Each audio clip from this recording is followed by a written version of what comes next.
Yo guys, what is good? Welcome back on the Uncle Sharma channel. International break is truly here. It's boredom. It's weekend without Inter, without Serie A, without any other type of football apart from Nations League. I mean, we watched that, but it's not that serious. So I thought let's whip up some fun slash painful live stream idea. And I thought it's an idea I've had for a while to do, a tier listing of Inter's worst transfers. And then I went on tiermaker.com, and luckily there was a guy who already made this. So let me give a shout out to whoever made this tier list. And obviously I edited it at GG_cop3. So maybe he missed out some players that he should have included, because it does take a lot of effort to upload every single one of these pictures. I wasn't going to do that. So shout out to this guy. So we're going to go through all of these players here, guys. And I've created my own list here, or like different tiers that we're going to rank these players. So obviously remove from memory right at the top, which means that is, contender for worst transfer ever. Waste of space, no explanation needed. Bidone means trash, or throw it in the bin in Italian. This is a special category for like players that are literally I don't even remember played for Inter. I'm sure a lot of you guys might have that. Then there's some of the ones that worked out a little bit better. Some of them might be right player, wrong time, and then obviously just okay for players that did it all right. They played their role. So pretty self-explanatory. 6 tiers. I think we should not need more tiers than this. But yeah, before we get into it, you know what to do. Leave a thumbs up, subscribe to the channel, and this is going to be potentially a fun one, as Budzel says, or it could be a painful one. And yeah, there is sadly many players in this one. Yes, of course, Jean Mario is going to be right one of the top ones for sure, personally as well. Harry in the house, hope you're good. Need a stream to cheer me up. Tore my biceps tendon. Oh, I've heard those are really painful. Not sure if they're as painful as watching some of these players that we're going to go through today, but hope you get well soon, Mo. And his bodybuilding, yeah, put that on pause for a while, Harry. Definitely make sure you recover properly. We've got some injury issues already in the Inter squad, so we don't need our fans getting injured at the moment. We need our fans to stay in tip-top shape. We've got a lot of games coming up. Strasbourg Steve, what's up, brother? Thank you very much for still being a channel member. I didn't realize you've been a channel member for this long. Appreciate that support, brother. What's good? We fleeced you for Joaquin Correa. He says he is a Lazio fan. Yes. Alongside João Mario, Joaquin Correa will be right at the top as well. You guys can decide how far up we go when it comes to Tuco Correa. Eduardo, thank you very much for the support as always. Ranking or ranting? I think it's going to be a mixture of both, Eduardito. Hermano, I think it's going to be a bit of both. Some of them are going to be fun to discuss, and some of them are going to be like, my goodness, do we really have to talk about this? Do we really have to relive Dalbert or some of these other trash, absolute wastes of space that we signed over the years? Shaqiri, Julian's already giving some of his rankings. Shaqiri, Podolski, Jovetic are in the right player, wrong time. Probably. We'll have to miss this one. Oh, no worries, Eduardo. Come back to it when you get time. Appreciate that, bro. Tambir, hope you are doing well. Anthony, in the Marotta era, I only have a list of 3. Correa, Taremi, Arnautovic, probably. Gabigol. Where is he going to go? Gabigol. He's definitely going to be on those top few tiers. Hakan Pavarnoglu, that's an interesting name. Skelotto, oh my god. Yeah, see, these names just straight up bring up PTSD straight away. You mentioned that name, it's just like shudder straight down the spine, some of these names. But it's going to be a long one. I think it's going to be one of those streams that we take probably longer than an hour maybe. So let's get into it. How long do you have? Yeah, this is going to be a long one, Mossab. So strap in, guys. Get your cups of tea and coffee. This is going to be a ride. And I'm just going to do it like how this guy's got them here. So I'm not going to go through too much like, chop and change. Let's just go through how it is. And I can tell you already. That's the thing. I think, Amy, this is going to be only bad transfers. I think this person, whoever's made this tier list, hasn't included actual good transfers. So we're actually only talking about bad transfers here. So this is not a positive or one of those streams about talking about good transfer. This is literally talking about the bad of the bad of the bad. But yeah, straight away, Alvaro Pereira, guys. And of course, it depends which era you started watching Inter in the stream, isn't it? You might be a post treble era person, which means you have been through the pain, but you might even be a much earlier or much more recent Inter fan, so you might not have absolutely no recollection of idea of some of these players are. So this could be a good stream for you to learn about some of these players. I mean, actually, I don't really know how much you should know about some of these players, to be honest. But if you're gonna be a true Interista, you gotta know about the pain that we, I'm a '93 kid, so I've been through some painful times, but I'm sure some of the older Interisti have been through even worse times. I don't think Taremi actually made it on this list, but we probably should add him. But anyway, let's get into it. As I said, Alvaro Pereira. So this guy, look at him, his face. This is the face that Interisti made when we used to watch this guy play. So let me give you a bit of a context about this guy. I'm going to use Transfermarkt to help us along this ride that we're going to be on. So when we signed Alvaro Pereira in where is it 12-13, so 2012-13, this was actually an interesting signing at the time. So this Alvaro Pereira was coming off some really good seasons with Porto. I think this was the AVB, Anders Villas-Boas Porto, if I remember correctly. The one with Hulk, with Guarin, James Rodriguez, I believe. I think it was that team. Even if it wasn't that team, it was still a good Porto team that used to be very impressive in Europe. Bravo, negativity FC is rubbing the hand on this one. But when we signed him, I was like, oh, okay. Like, when you used to watch, and especially, a team, when you sign players from Porto, you don't watch the Portuguese league every week. You see the Europa League game or the Champions League game, and you're like, okay, yeah, this guy looks good. And yes, Mossab at the time, and even afterwards, he continued being a Uruguay national team fullback. So when we signed this guy, here, I remember it being more expensive than this, 10 million euros. But he was absolutely pull your eyes out type bad of a signing, because that's the thing, we're going to talk about. Of course, fees are going to come into the sign, the word, how far up these we rank some of these players, the fee and everything, but also expectation. Like, I had actual expectation when we signed Alvaro Pereira, and I think if I remember, his debut wasn't too bad. I remember him being he had this all black look. He had the black socks and the black shoes. This kind of headband and the ponytail. Like, he kind of had a bit of aura about him. And I think I remember him having a good debut. If I remember, this is the thing. I haven't gone back to watch some of these players and watch some of these games. So this is purely based off some.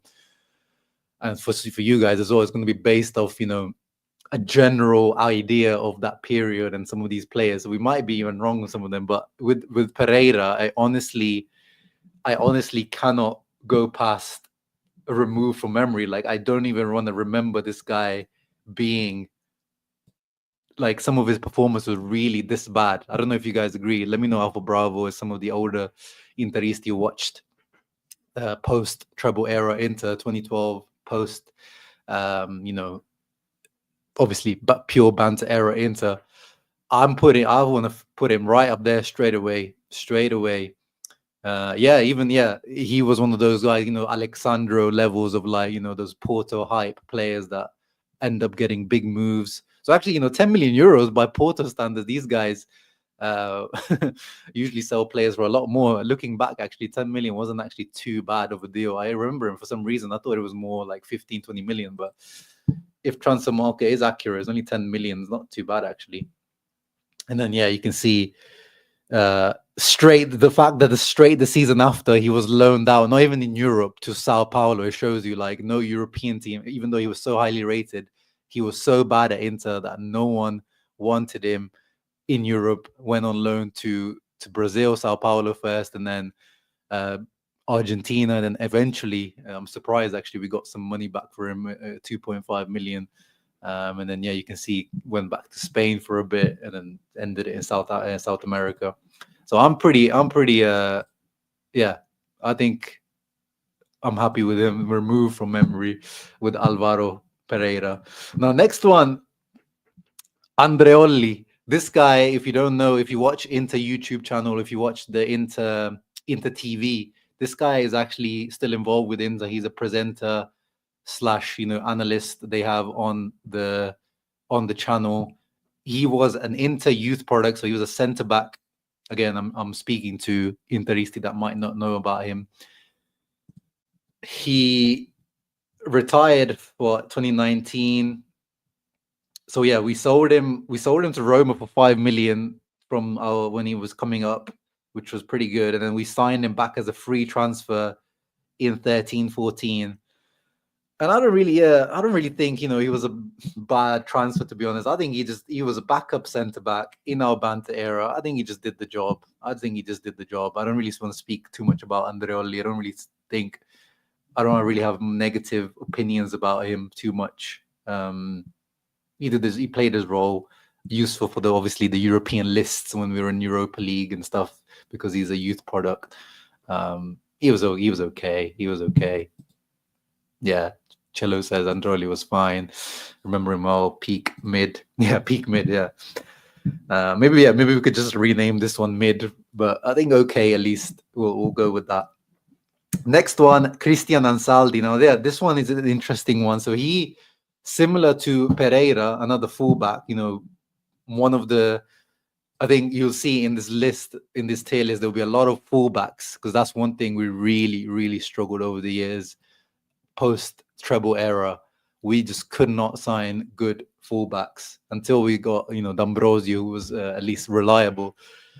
It was just we would spend so much money on fullbacks, especially left backs, and Saldi was one of them.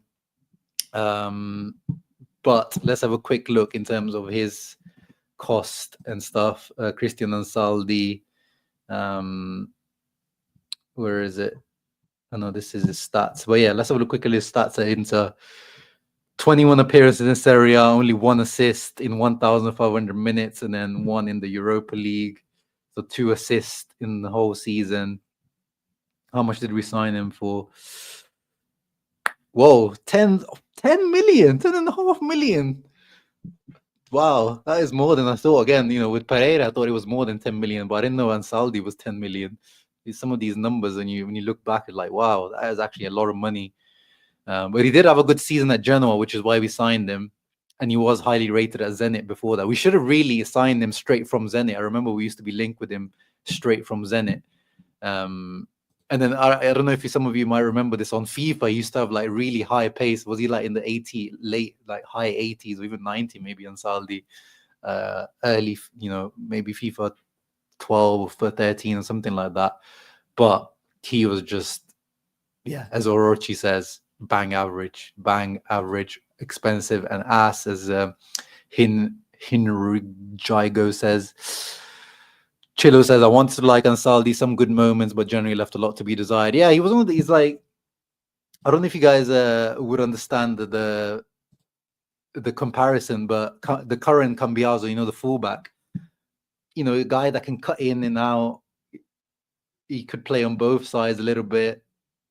In theory, looked good. I think it was good for Argentina as well. But yeah, I think I'm thinking Bidone, to be honest. Like, just a bad signing, or maybe waste of space. Really, waste of space. Not good at all for Inter. Very bang average. I think he could have been okay as a backup master. Yeah, in a different context, maybe. I definitely wouldn't put him in the right player, wrong time type of category. But I can see what you mean. But I just think, like, his career afterwards kind of proved that he was just, decent for Torino afterwards. And he ended his career at Parma. Just, yeah, at Inter, it just wasn't, you could just see the shirt was too heavy for him. It was too heavy. Now, this is definitely the first player. I don't even need you guys' input on this one, because I don't care what you guys say. Ever Banega was right player, wrong time. This guy was an absolute baller of a player.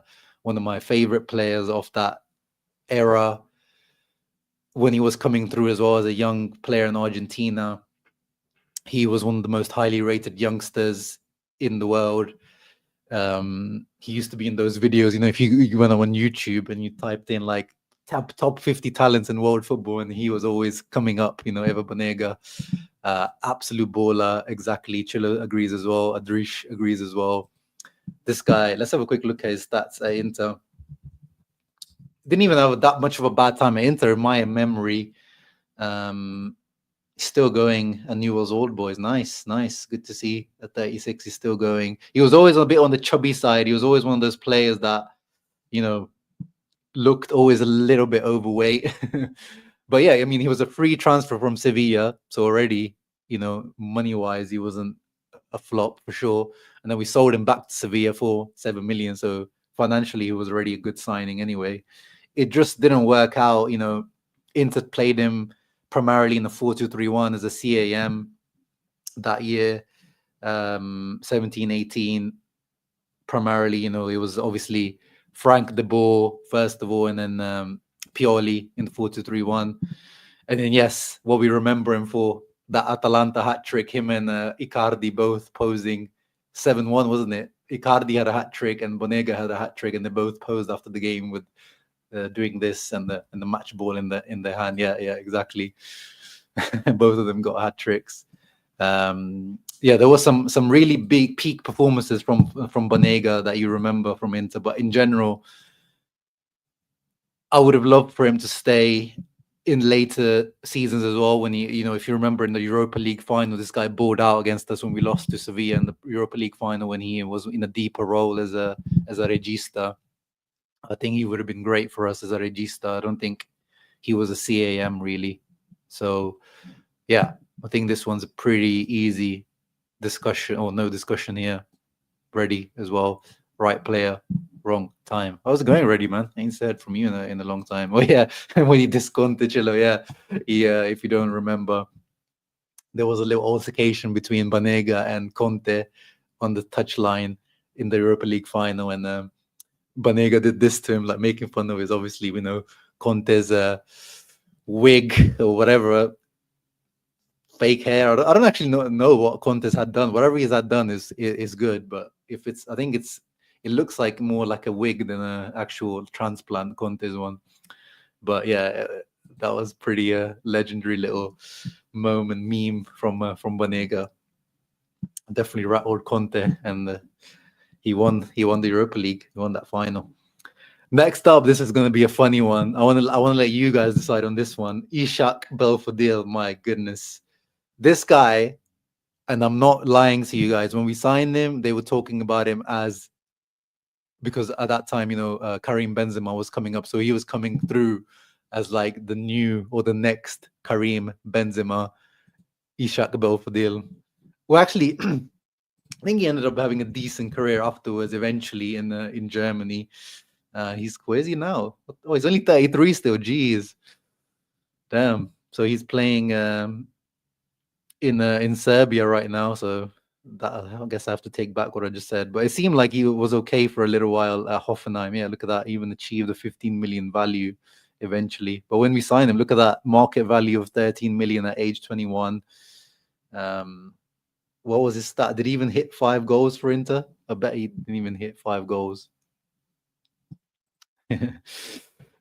Reggie says Bidone. Yeah, I'm thinking Bidone, to be honest, because I was actually kind of like, I could see the talent in him when he played for us. Like, you could see that technically he was like a good player. So yeah, you go. Only for Inter, 8 appearances in Serie A, but like you can tell, barely.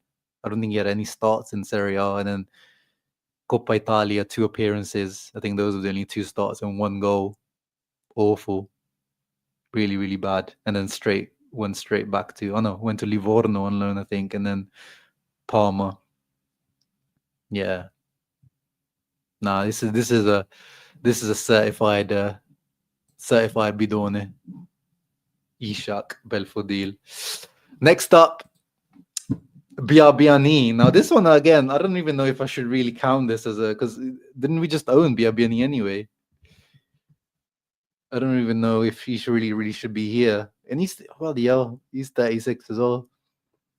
I thought he'd be older than that. So obviously he was part of our youth team. You will remember again for FIFA players, Biabiani. I think at one point he was the fastest player on FIFA. I think yeah, on one of the FIFAs he had 94 or 95 pace, and quite rightly, like this guy was literally 100-meter sprinter that chose to play football, and he probably should have just stuck to sprinting or something along those lines because he was not a good footballer.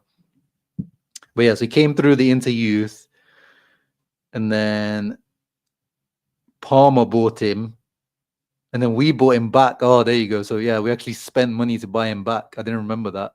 It was probably one of those co-ownership deals, if I remember correctly. Like Parma probably bought half of him, and then we bought that half back or something. And somehow we managed to sell him to Sampdoria for 7 million at one point. What the hell?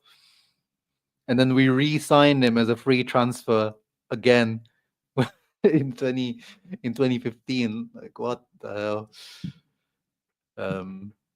Yeah, to be honest, like I don't really want to be too harsh on this guy. I'll just put him in the bidone category. He won the Club World Cup with us, did he not? I remember him scoring a Club World Cup goal. And he was supposed to. There's a famous picture of Biabiani, who was about to sign for Milan with the Milan scarf and everything, but then he fails his medical because he has some sort of heart issue, which is the thing why he had no club at that one point when we Inter re-signed him. And of course, we remember him for that legendary meme of Biabiani and Nagatomo, where Nagatomo was just like asking for the ball. He's like, please, pass the ball. And then Biabiani completely ignores him, and Nagatomo just looks down, dejected. Legendary meme. Yeah, exactly. Adrishi scored in the Club World Cup final. So just for that, like this guy's a Club World Cup winner. He's technically an Inter legend in some ways. So yeah, I can't put him lower than or higher than Bidone, to be honest. Yeah, bad at finishing, pace merchant, Kylian Mbappe from Wish.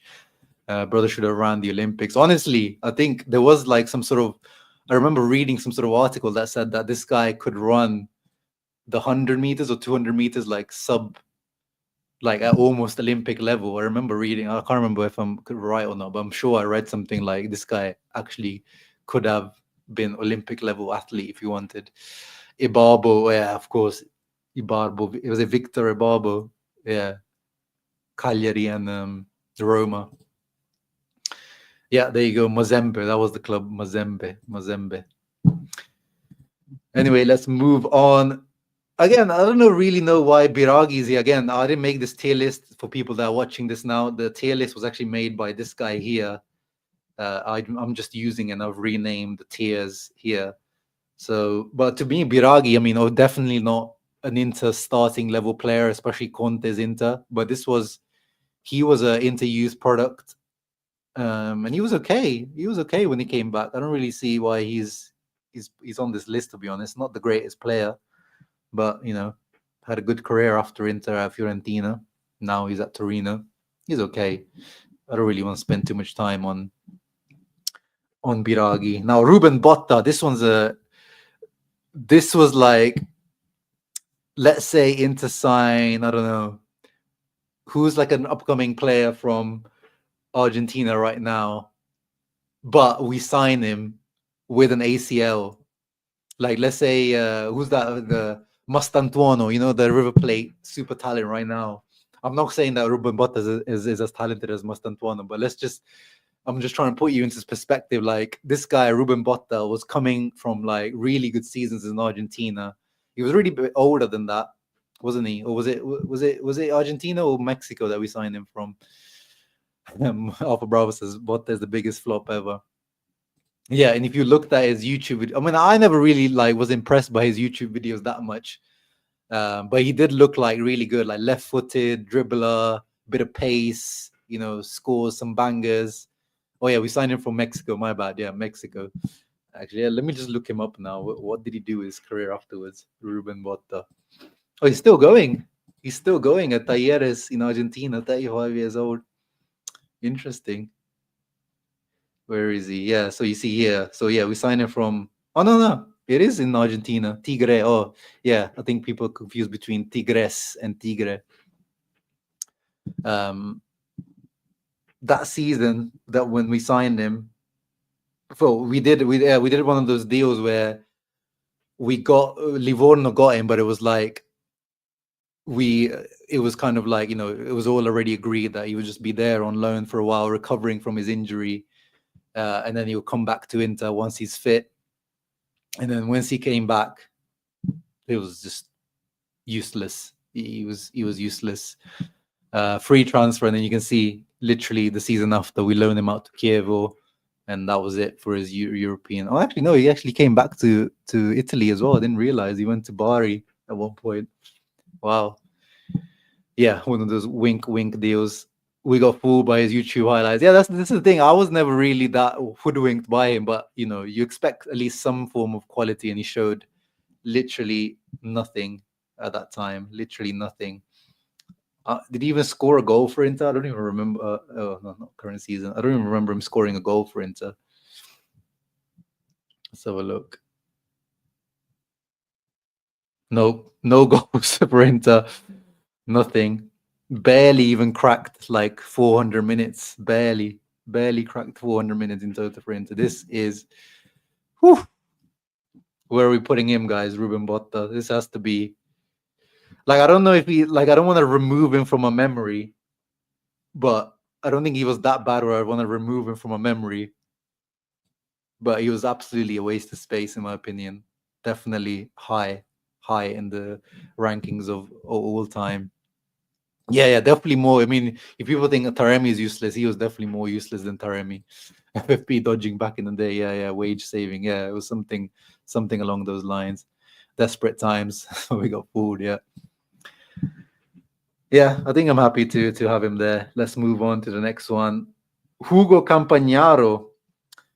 No, this guy we signed from Napoli. He was coming back off some good seasons with Napoli, and then obviously that's when we signed Mazzarri as our coach from Napoli in the three at the back formation. Wow, he's 44 now. He's way older than some of these. Like with some of these other players, I'm thinking they're younger than I thought they were. This guy is way older than I thought he is. So we must have signed him already when he was in his 30s. Yeah, so I mean, he was a free transfer, so he wasn't that bad in terms of cost to us, but he was just not Inter level. He was good for Napoli, good for Mazzarri and that Napoli team, but Inter was just, even though Napoli were probably a better team than Inter back then in our Banter era, it just, the Inter shirt and the how bad Inter were, it just, how we talk of these days Man United or Chelsea or these types of clubs. As soon as you sign for them, you're signing away your career. You just know your career is gonna. That was Inter and that type of period. If you sign for Inter, bro, you're it's not looking good for your career.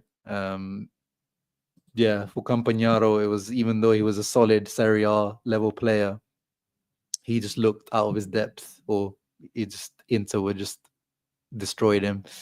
Bidone, Alpha Bravo channel member is saying, yeah, I think he was solid. Yeah, he had a good start, if I remember. Like, Mazzarri had an okay start at Inter as well, but fell off quite quickly. Campagnaro. Candreva, I mean, again, similar to Biraghi, I don't really know what he's doing here. Yes, he was initially a flop, Candreva, and I made a Twitter post about this the other day because he retired. So shouts out to Antonio Candyman Candreva on his retirement. He was a flop because we signed him for what, 20 something million from Lazio. As a winger, he was definitely a flop first few seasons at Inter, but then after Conte came, turned him into a wing back, he was pretty solid. I think we might have even used him, to be fair, for another season. He could have done with another season as a backup wing back. I wouldn't have minded him. And then, yeah, he's retired now as a Serie A cult for sure, Antonio Candreva. So, yeah, he was really bad when he was the first couple of years. But then I think in general, when you look at it, he was okay. Now, this one, Carrizo, are you guys going to need to help me on this one? Because with goalkeepers, it's hard to really say, because, he was a backup goalkeeper, Juan Carrizo. We signed him from Lazio, if I remember correctly. Let me just quickly double check. I think he was a free transfer from Lazio. Argentinian, of course. Inter's heritage never betrays. So yeah, Lazio to Inter. Oh, so there was initial loan, and then we signed him on a free transfer.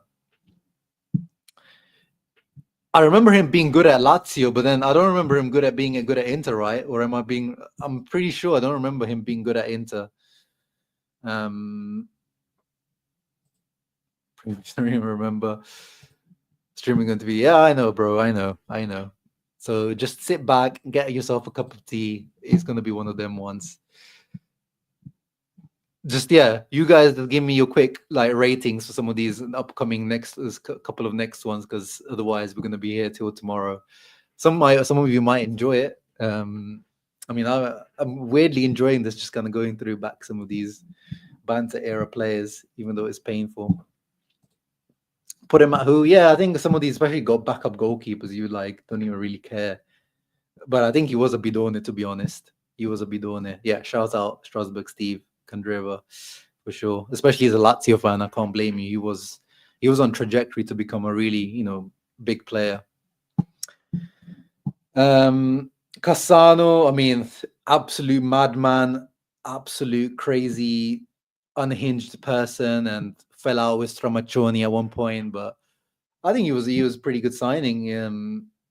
I think he was part of the swap deal that brought Belfodil. I think it was something along those lines. We gave Belfodil back to Parma, and then we took Cassano. He was one of my favorite players in that era, like proper technical baller. I remember that game against Spurs where he almost single-handedly brought Inter back. I think we were 2-0, 3-0 down on aggregate, and he was man of the match, and we almost came back, but we didn't. And then he fell out with Stramaccioni, as usual, fell out with the coach, and then he was gone. But Cassano was just, okay. Is he right player, wrong time? Maybe I guess I could see Cassano being as part of, like, in the Moratti era Inter of like the, in the early 2000s or something. I could have seen him being a player in that era, but after that, definitely not, because he was lazy and fat. Luke Castaños. My God. Now, this is, I think a lot of people might not even know who this guy is. Similar to Belfodil, when we signed Luke Castaños, let me just bring him up. We signed him, and hold on to your seats. The tag on him was the new Thierry Henry. That's what people call this guy coming up through in the Netherlands when he was coming through. And he's only 32. Wow, this guy. And he's retired at, oh my God. That says everything, guys. The fact that he's only 32 and he's already retired. When did he retire? My God. That is crazy. He's 32 and he's already retired. That tag definitely did not do him any favors. You can see the market value after that kind of remained, and then it just dropped. Let's have a look. How many? I think I remember him scoring one goal. Was it Siena or something? I remember him just scoring that one goal. And this is, look at that. It's only 6 appearances, 1 goal. And he actually, this is the one where I was hoodwinked, when I was younger. I thought, like, this guy looks like, he's got pace, he's got maybe, a bit of dribbling, but actually he had nothing. He was just a poacher, a box poacher, and he was useless. This guy. Yeah, I think that did give us a win, that goal he scored. It was like a last-minute winner or something. We believed in him. Yeah. Yeah, I think just because of that tag, he probably deserves to just go. And how can you be called new Thierry Henry and you retire at the age of 32 already? I would love to interview him though.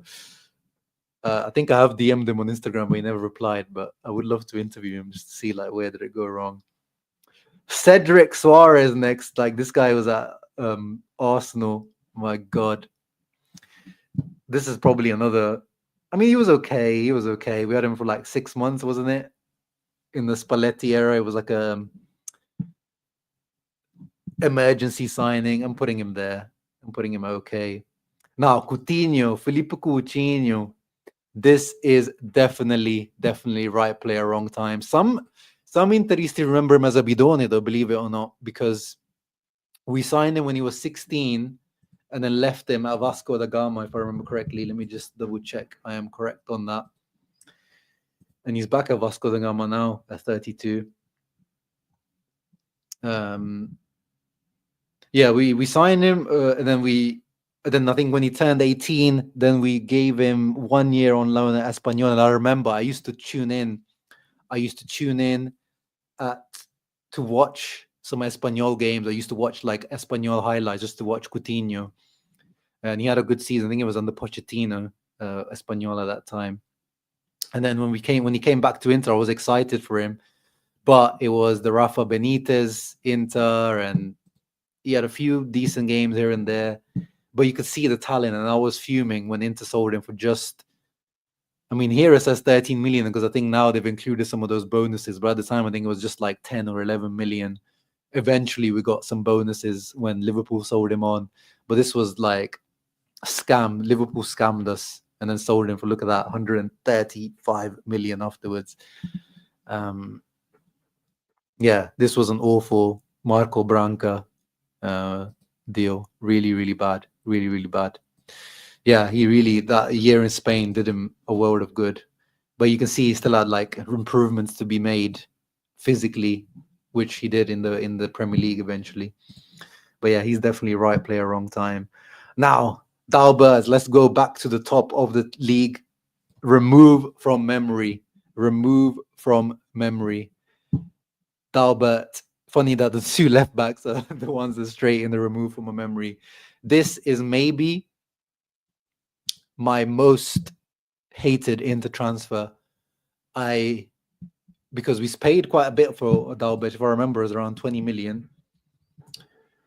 And then even Spalletti, when he joined afterwards, because he said like, he is, oh my God, he's only 31 still, Dalbert. That's crazy. Spalletti gave me hope that he could turn him around. Look at that, 21 million, guys, in 17-18.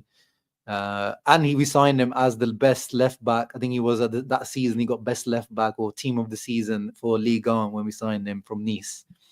And we spent ages to sign him. Like, look at that, we signed him August 9th. I remember it was like whole summer we spent negotiating for this guy. And yeah, it was, it's like Reggie says, every summer or every year it will be like, oh, okay, yeah, we loaned him out sometimes where it would be like, oh, maybe he can revive his career, or maybe he could do this, or maybe Spalletti this year can do better. But nah, this guy was just diabolically bad. Like, really dislike Dalbert. And the reason why why he goes straight to the top for me, regardless of what you guys' opinion are, is that Empoli game, what Emil was talking about. This guy almost single-handedly cost us our Champions League qualification. That crazy Empoli game, which you guys know about, where Handanovic saved our ass, where D'Ambrosio saved our ass, where Nainggolan scored and Keita Balde scored and got sent off. That crazy game. He came on as a substitute and basically played against us.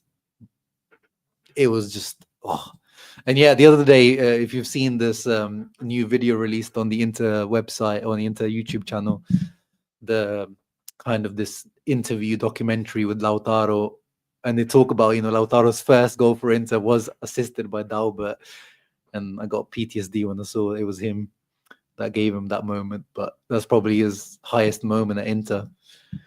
Aside from that, money-wise, massive flop. We couldn't get any money back for him. I think we ended up giving him away for free in the end, didn't we? Yeah, just like loan. And then now he's back in Brazil. Absolutely atrocious. Remove from my memory, please. Remove him from my memory. In the words of famous Filippo Tramontana, sempre Dalbert. Yeah, sempre Dalbert. Sempre Dalbert. Always him. And then this one, another, I guess, left back, wing back. He's up here, isn't he? Dodo. And again, he could even go in the who category, because some people might not even know, Dodo of maybe Fiorentina now, but this is Dodo that we signed from Roma, who was kind of highly rated. Like, you see, he's without a club now at 33. This is the thing, guys. Look at how many players that we've brought up now that are either retired much earlier than you would retire, or are without a club right now. That just shows you that, like what I was talking about, the fact that once they signed for Inter, it was like the career was finito. It was like rest in peace, Owarida. Because look at this, some of them are literally, this guy at 33 should be still with the team in Brazil, at least first or second division. He's without a team. How much did we sign him for? So yeah, initially loan fee, and then look at that. I think yeah, it was like one of those obligations. So we had a 1 million loan plus 8 million to make it permanent. Yeah, but then we did end up making some money back, surprisingly, 5.5 million. Nah, this guy definitely a bidone, because I remember he did a good amount of appearances as well, for sure. Moving on, my God, we are gonna struggle to get through this within 2 hours. I'm gonna start to speed up now a little bit. Okay, you guys give me some names. Let's just go through some names, and so we can be a bit quicker. And there, I'm gonna quickly just put him at okay. He was okay.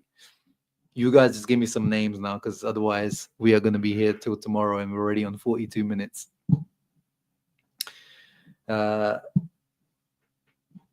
Jean Mario Bardelet. Oh, Jean Mario, definitely remove from my memory. I don't even want to talk about Jean Mario. And the fact that this guy actually became good, unlike the other moves here that we're talking about, this guy actually somehow revived his career afterwards. So we signed him for, hold on to your seat.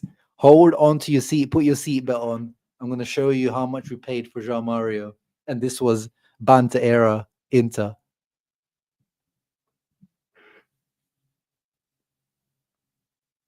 That's actually more than I remember. There must have been some bonuses that we've had to pay over the years. Oh my goodness, 44.78. That is absolute craziness. Imagine what you could sign these days for 44 million, man. My God. My God. Just because of that, he goes straight to the top because he was absolutely useless for Inter. And I believed in the one, another reason, similar to Dalbert, I believed in Jean Mario because I thought, he was a bit, had a bit of athleticism in this team, technical, could play lots of different positions, but he never really, no one really understood what his good position was. Spalletti even believed in him, but he didn't want to believe in Inter. There was some periods where he looked okay for Inter, but overall just atrocious. But he scored against Juve last season or the season before, which saves him a little bit in my eyes. But apart from that, all-time flop, all-timer flop for sure. Let's see what some of you guys in here are saying. Ricky Alvarez, the GOAT. Okay, where is he? Where's Ricky Alvarez? Ricky Alvarez. My God, so many players to go through here. Oh yeah, there he is, Ricky Alvarez. I mean, I might be a little bit controversial there. I thought he was okay, to be honest. I thought he was okay, Ricky Alvarez. Definitely not great for sure. I'm not going to claim that. But there was a period where under Mazzarri, when he turned him into a mezzala, that he was decent. And then we sold him for quite a bit to Sunderland, even though it took us we had to go to court to get the money and all that kind of stuff. And we actually got it took ages for us to get the money actually from Sunderland. I thought he was okay. Ricky Alvarez, he had a lovely left foot. 12 million signing from Velez. Look, we sold him for 10 million from Sunderland. So, 3-4 years later, you made your money back pretty much. So, I don't know. It might be a controversial one. Already says Bidone, but I don't know. I think he was okay. Ricky Alvarez. I know that most people think he was a bidone. I thought he was okay. Yeah, maybe maybe I will always see the what could have been side of him as well. Okay, I'm gonna go back to the list now just to go quickly. Felipe Melo actually started off well first few months under Mancini. Let me show you.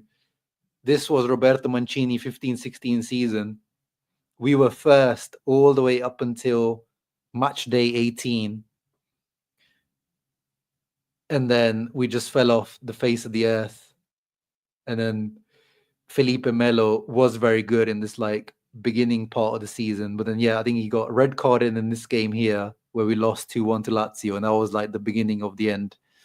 But yeah, if you don't remember Felipe Melo, this was literally a butcher on the pitch. Like this guy, studs in your face, dirtiest tackles, will start fights with anyone at any moment, any given moment.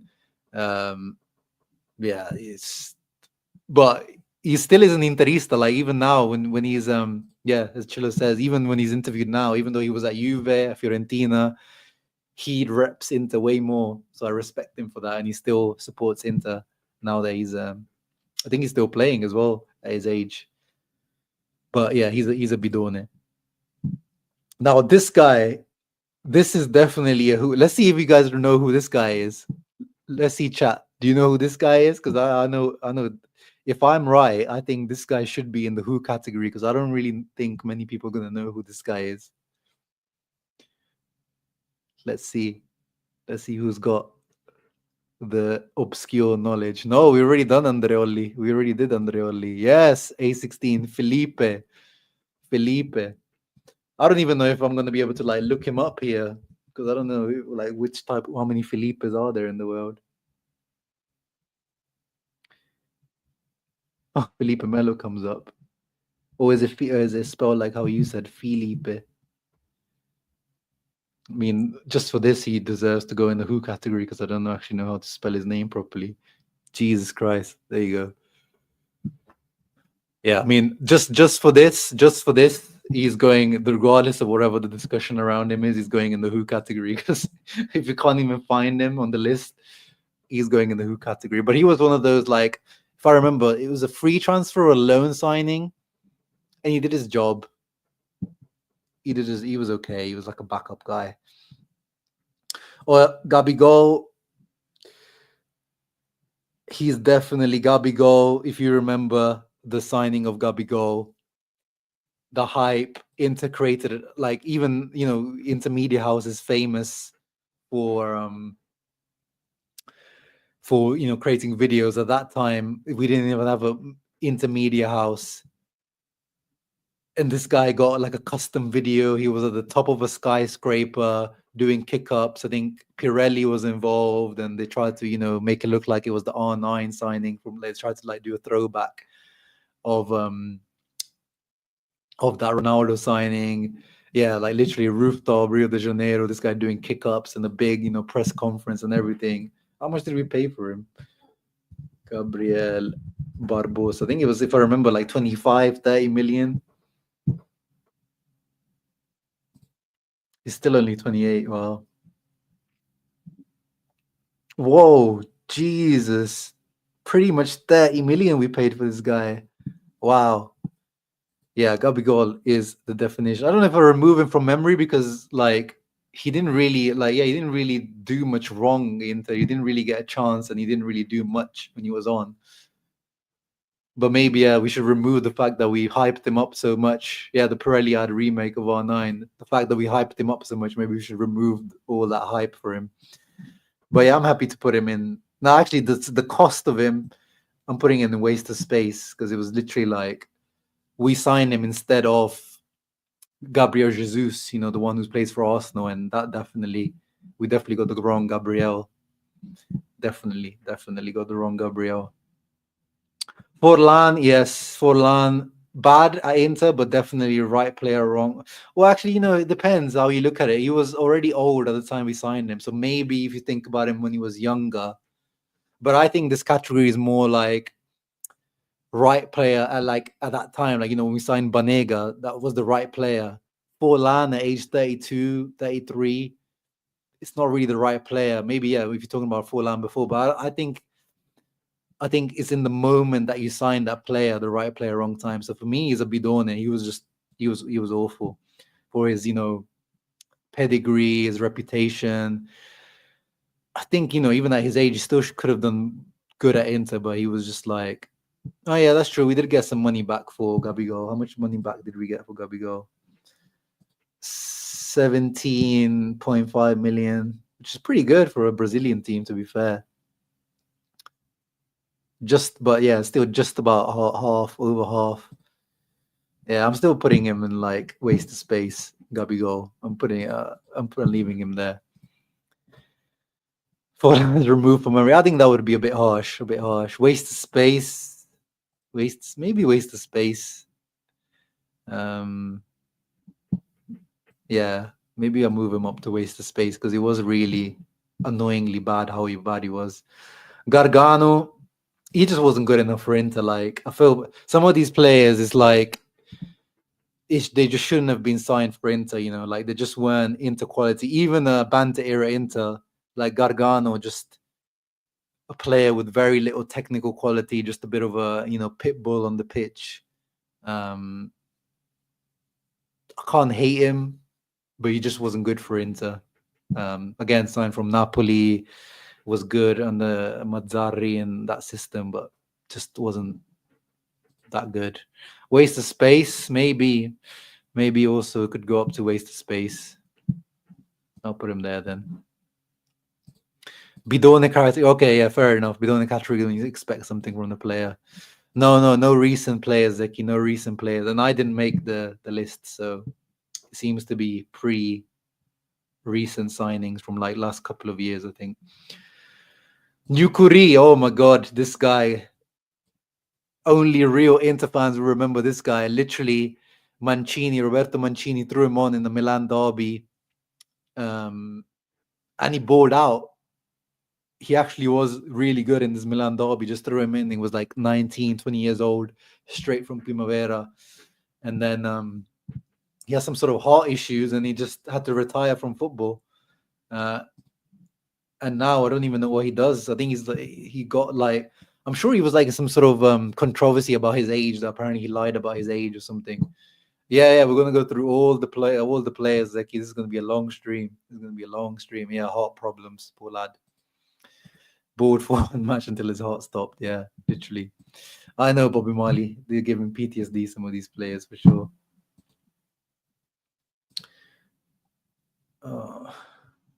Trying to get rid of these bloody Google ads. Hernanes. Now, this guy was a bidone for sure. At least we spent a lot of money on Hernanes. So this guy, we actually was supposed to sign Hernanes. It was between Eric Tahir era. We were supposed to sign either Hernanes or Nainggolan. And somehow, even though Eric Tahir, being Indonesian, should have be biased towards the Indonesian Lord Nainggolan, at that timing, that would have been the right time to sign Nainggolan. We went for Hernanes, and how much did we pay for him? If I remember off the top of my head, it was around 25 million, if I remember correctly. Lovely player for Lazio. Lovely player for Lazio. Yeah. Hernane Bidone, or even worse. We really did. We signed him for a little bit less than I thought, 18 million. And then we actually sold him to Juve for 13 million. So, but yeah, still, in terms of, the importance of his signing, it was a January signing. He was supposed to kind of give us that extra push, to get into Champions League.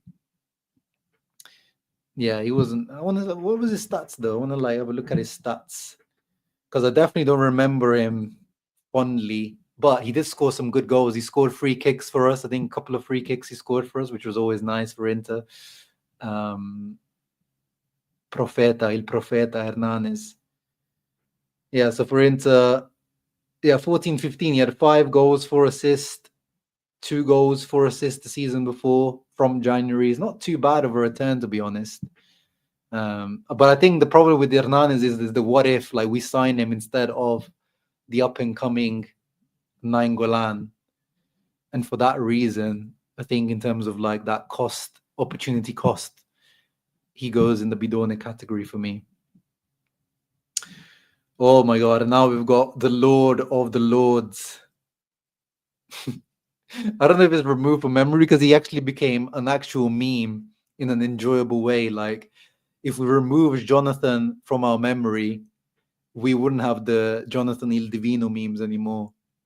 So yeah, we have to have a Il Divino category, a special category for Il Divino. He deserves his own category.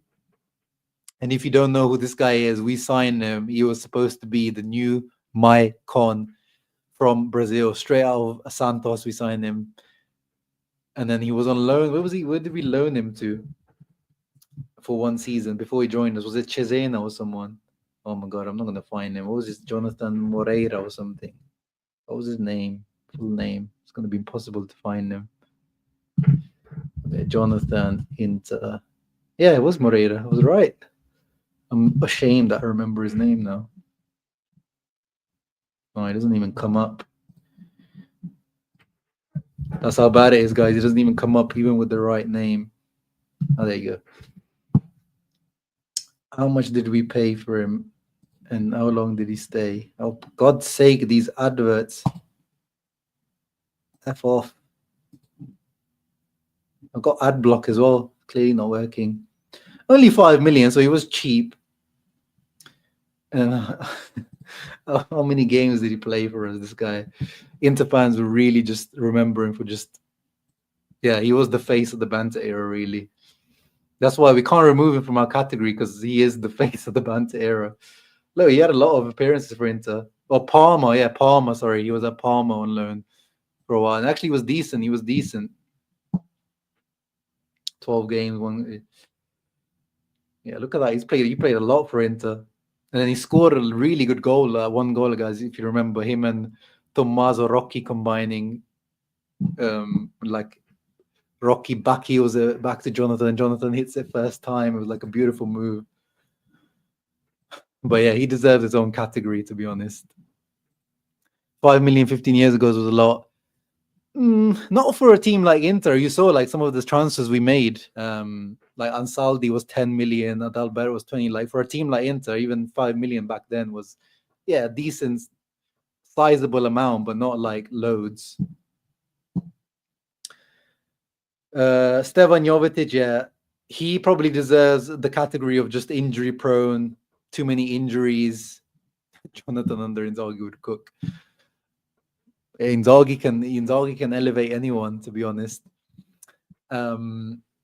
But yeah, Stevan Jovetic, one of my favorite players from that Serie A era, especially when he was coming up at Fiorentina. I always wanted him at Inter, and I'm happy that he played for Inter. But yeah, unfortunately, his body just couldn't cope at that time with professional football. And yeah, he sold us a dream. He was like, yeah, when I was showing you the 15-16 season, he was one of the ones. He scored in this 1-0 win, last minute winner with Mancini. Took us on this run, and we thought, we were going to be challenging for the Scudetto, and then we just fell off the face of the earth because also Jovetic started getting his usual injuries and was never reliable. Yes, I have Indian background. My family is Indian heritage. So that's an easy one, Jovetic. Juan Jesus, what are we putting him? He was okay, I think. He obviously had his mistakes and difficult times at Inter, and definitely some low moments. But I thought he was okay for Inter. Like at the beginning, he looked very promising, and in the end, now he's a Scudetto winner with Napoli. Ended up being a decent player, but yeah, he was okay at Inter. Lucas has bidone, but I think he was okay. Guys. Had some promise, but didn't live up to it. Yeah, maybe okay. We can put him at bidone. Because again, we had some expectation for him. Oh yeah, let me just put Kolarov up here as well because he's part of the thumbnail. His only real contribution was that red card that Zlatan got in that Coppa Italia game. Apart from that, he was absolutely atrocious.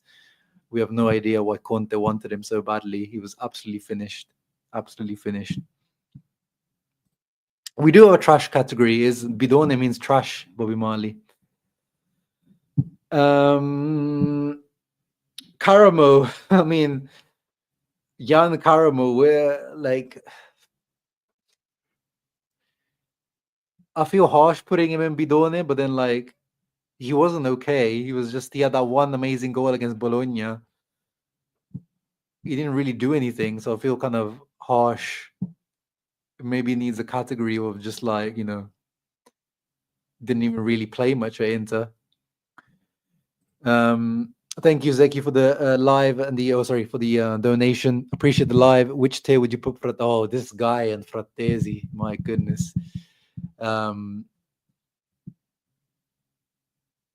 Yeah. No, I don't. I wouldn't put Frattesi in Bidone. He's been an okay signing. He's just he definitely what he did last season for us. I wouldn't put him in the trash. He was just okay, especially if we make the money back on Frattesi. He would just be an okay signing. But I appreciate the support. Thank you, Zeki. Going back to you guys, waste of space, mid, waste. Were we linked to Tarama at that time as well? I don't remember that one. Maybe it just didn't pick it up. Okay, I'll put him to waste of space then, Karamo, but I feel like that's harsh. Now, this is an interesting one, guys. Kondogbia. We paid a lot of money for this guy. Some people might have him in right player, wrong time category, but I disagree because he was at the right time because we were under Mancini. We were still in our Banter era, but that Mancini Inter was quite solid, and Mancini really believed in this guy. And we spent, how much money did we spend for this guy? 36 million euros, guys, from Monaco. Then we ended up making a decent amount back, 22 million. And he did have a decent career afterwards, after Inter. But the amount of money we paid and the day that we signed him, Interisti will remember, some Interisti Inter HQ was singing, Che ce frega de Pogba, noi abbiamo Kondogbia. So, who cares about Pogba, who went to Juve? We've got Kondogbia. So, yeah, and Mancini really wanted Yaya Toure. Obviously, he was going to be expensive in terms of money and wages. So we ended up, he was the second choice after that. But yeah, we were, good memory, Chilo. We were really competing against Milan to sign him. It was like a bidding war between us and Milan to sign Kondogbia.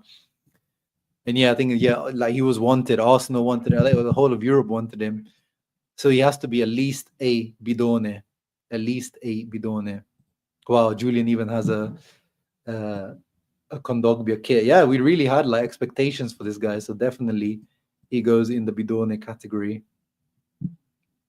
Let me reload this page, man. This ad is, oh, there it is. It's gone. Kuzmanovic. Let's get to some of the Lords. Back to the Lords. This is definitely another one that's the face of Inter Banter era. But I think, unlike Jonathan, we actually with Jonathan, we kind of look back with humor and like happiness. When we think of Kuzmanovic, I don't know about you guys, but I just think of pain.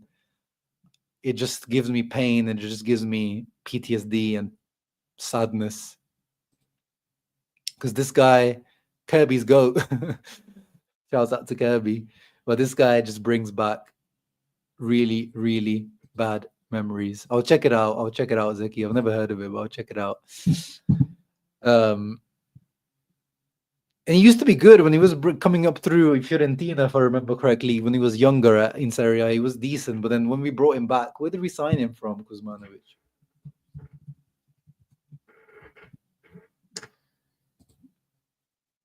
Zdravko.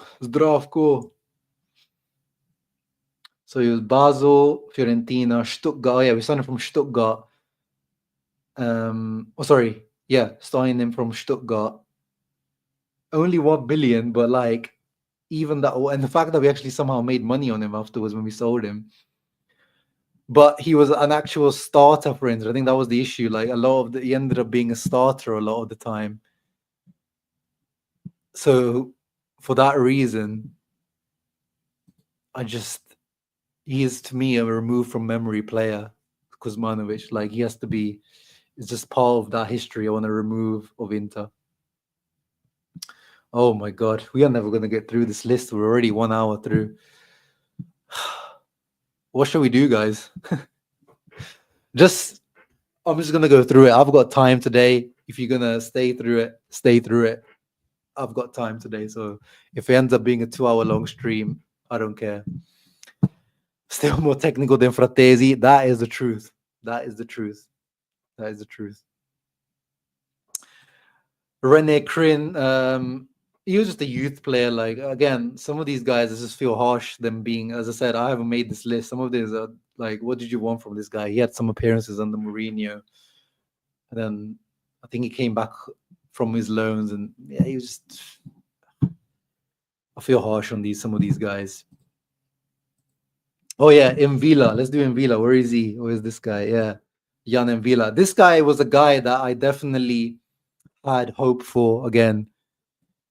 When he was coming through, young French talent, he was really highly rated. And when we got him, I was quite happy. I was like, yeah, he hasn't been good recently, but maybe we can revive him. Where did we sign him from? He's still going at 34 years of age. Very good technical quality. Like his short passing was like on point, but Ruben Kazan. Yeah, it was just a loan. So these like some of these loans are just a bit, how much can you really judge a loan? But he was a little bit overweight. Yeah. Nah. Nagatomo, right player, wrong time. Nah, I don't know if you're Japanese or something, but no, he's not. We'll get to easy. I don't even. Hopefully, he's not in the list. He doesn't deserve to be on the list, to be honest. Nagatomo. Du Nainggolan. Where is he? Where's Raja? Raja. Financially, definitely a bidone and waste of space, but I think he's harshly judged. I think the 1 year that he had at Inter, he actually was quite impactful. He was just injury prone, and we know that his heart wasn't in it.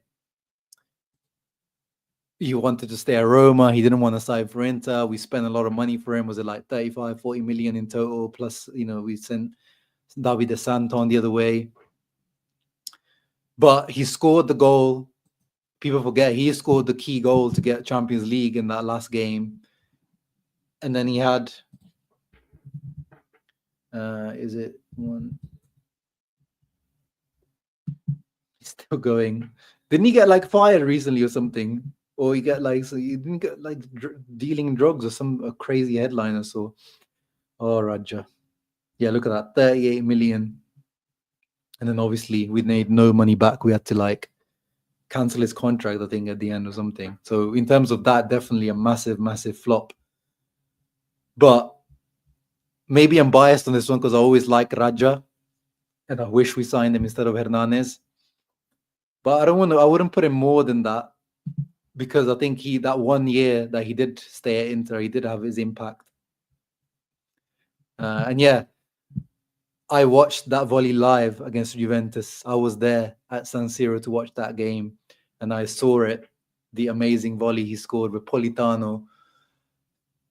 Maybe Politano should be in this list. Politano hits it up in the air, and Raja just hits it first time past Szczesny.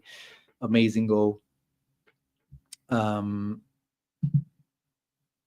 yeah, Zaniolo was kind of part of that as well. But then yeah, Zaniolo, I always used to say as well, I never lost really much sleep over Zaniolo, and I think I've been proven right after all these years. He's never really made anything of himself.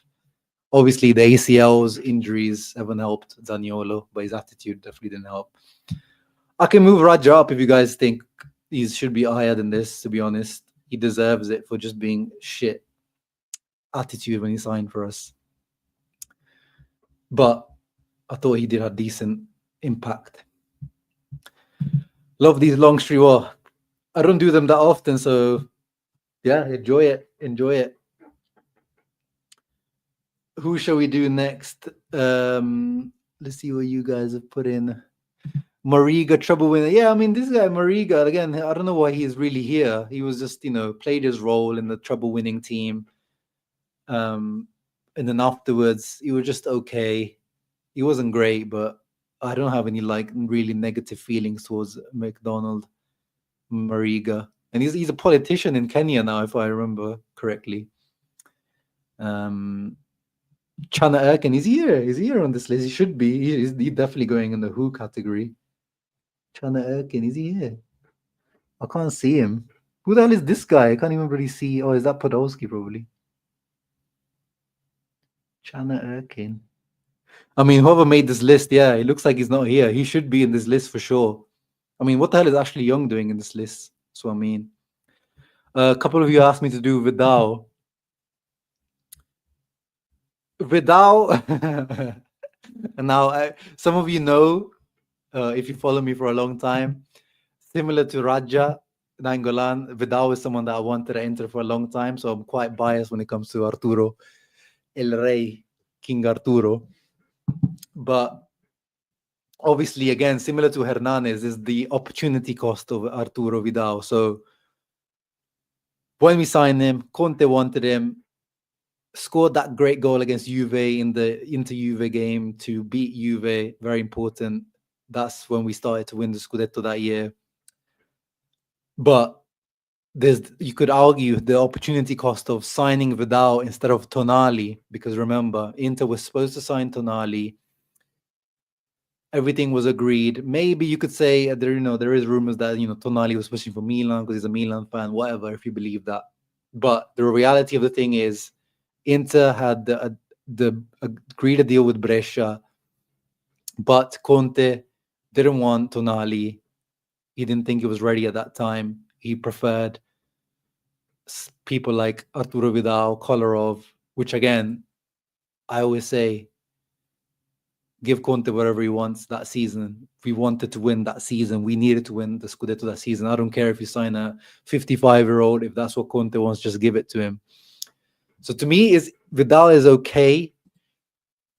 But if you getting into the, now looking back at it, could we have signed Tonali? And you see the development of Tonali, and imagine having the Italy midfield. Now it would have been Tonali, Barella. At the time we had Sensi as well. Bastoni, having this like backbone of the Italian national team almost. Thanos collecting all the best Italian talents. You could look at it there, but again, I don't care. I'm biased when it comes to Arturo Vidal. Suck it. I'm putting him in the okay category. And yeah, Emil says he doesn't even belong on the list. Thomas, oh my God, Sainsbury. No, it's Trent Sainsbury. I mean, that says to you like who the hell is this guy? This guy, Aussies out there might remember him because is he the only Australian ever to play for Inter? Did he even have an appearance for Inter? Trent Sainsbury, literally a 6-month loan. Where did we even sign him from? And he's still going at 33. Damn. He looks really malnourished in this picture, man. Oh, so literally we signed him.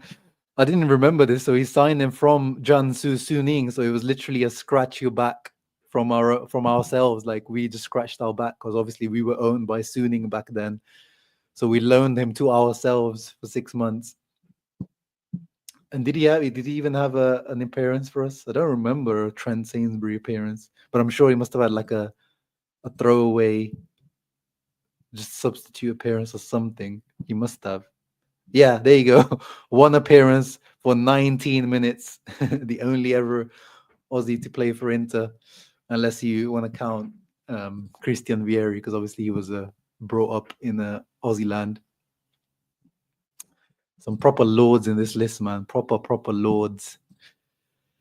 Orochi, thank you. Also, Japanese, you are Indonesian. Bahasa, brother. Thank you very much for the donation. Greetings to you as well. Let's move on to more lords in this list. Who shall we do next? I've got time, guys. I've got time today. I'm going to rewatch to see where my goats, Kuzmanovic and Wallace, are on the list. Oh, let's do Wallace. Let's do Wallace on the list because someone else mentioned it. Where is he? Wallace has to be in the Who category as well because some of these guys barely even made any appearances for Inter. Like this guy, again, is even going to come up if I type him in. Like some of these guys. Oh, Is it him? No, that's not him. This is the name. The thing. Some of these they have such like generic Brazilian names that you're not even gonna bloody Wallace Oliveira. There you go. He's still going. Oh no, actually, he's not. He's retired again. It just shows you. It just shows you what I was speaking about earlier. Once you that Banter era Inter, once you sign for Banter era Inter, it's like signing for Man United these days. It seems like your career just like takes a nosedive, and by the age of 30, you just retire. Like, look at this guy, and he was only a loan from Chelsea, if I remember. Yeah, we paid a 1.5 million fee just to loan him for Chelsea, and I'm sure he had like less than 10 appearances. Wow. 3 in Serie A for a total of 40 minutes and 1 Coppa Italia one, which I'm guessing he started that game. That is crazy. This is definitely a who category for Wallace. Hey, Mattia's here. Mattia is in the house. He's just come back from his holiday in Barcelona. So, and he's back on his job already, reminding the people to leave a thumbs up and subscribe to the channel. Wallace played for Chelsea too, so he should. Yeah, 2 black hole of careers, isn't it? Chelsea and the Banter era Inter. Yeah, you're gonna have to rewind this one, Kirby. We reviewed your goats. We reviewed your goats. Retired at 28. Yeah, that says everything. We already did Kondogbia. Kondogbia is already. Where is he? Where did we put Kondogbia? Here in the Bidone category. Let's move on to who shall we do next? Who shall we do next? You guys give me some names now. We've still got, I think we're only just halfway through the list and we're 1 hour 17. This is definitely going to be a 2-hour stream. Let me take a break to just sip some water. Actually, Mattia, if you've got time, bro, it's been 1 hour 17. If you can step in for a little bit, bro, my voice is getting dry as hell. I'm going to send you the link in WhatsApp if you can step in for a moment, because I need my voice to recover for a moment. I'm not used to going live this long, and there's at least 1 hour left of this. So if you've got time, or anyone else actually wants to join in, I'll just drop in the StreamYard, because I'm getting my voice is starting to dry out. I need to drink some water. 1 second, guys.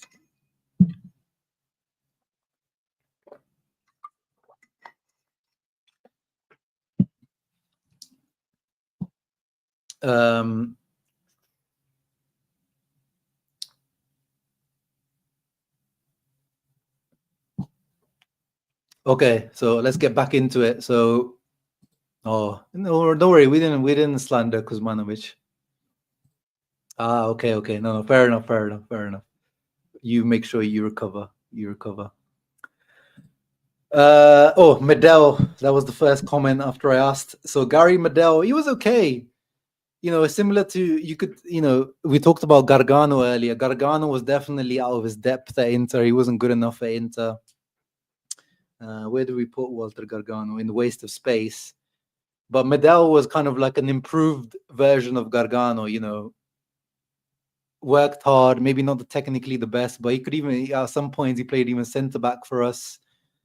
Yeah, I have no complaints about Gary Medel. Definitely, you wouldn't be able to play in the current Inter teams, or he's not at that level, but for those Inter teams, he was okay for sure. Yeah, and the 14-15 Inter kit was nice, just like classic vibes. Medel was a solid soldier, Alexander says. I'll never forget the goal he scored against Roma. Which one was that? Medel against Roma.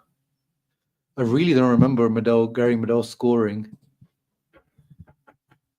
How many? If he scored, that's probably the only goal he ever scored. He's still going. Wow, I'm not surprised actually. Gary Medel, proper trooper.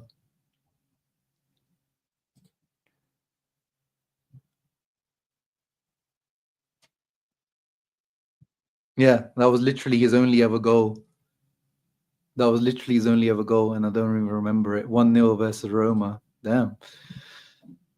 I really don't remember this. Let me see if it comes up on YouTube.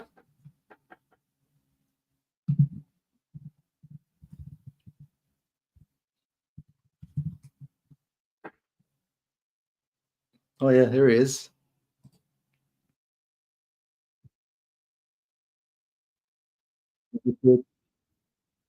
Medel. Oh yeah, yeah, yeah. He cracks it from here. Yeah, no, that's a nice goal.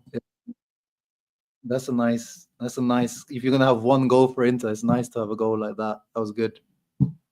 Fair play. Yeah, no, he was definitely okay. He was definitely okay. Late to the party, Stanislav. Going back from in, yeah, bro. This is gonna be a long, long stream. So take your time, get a cup of tea, coffee, or whatever. It's gonna be a long one.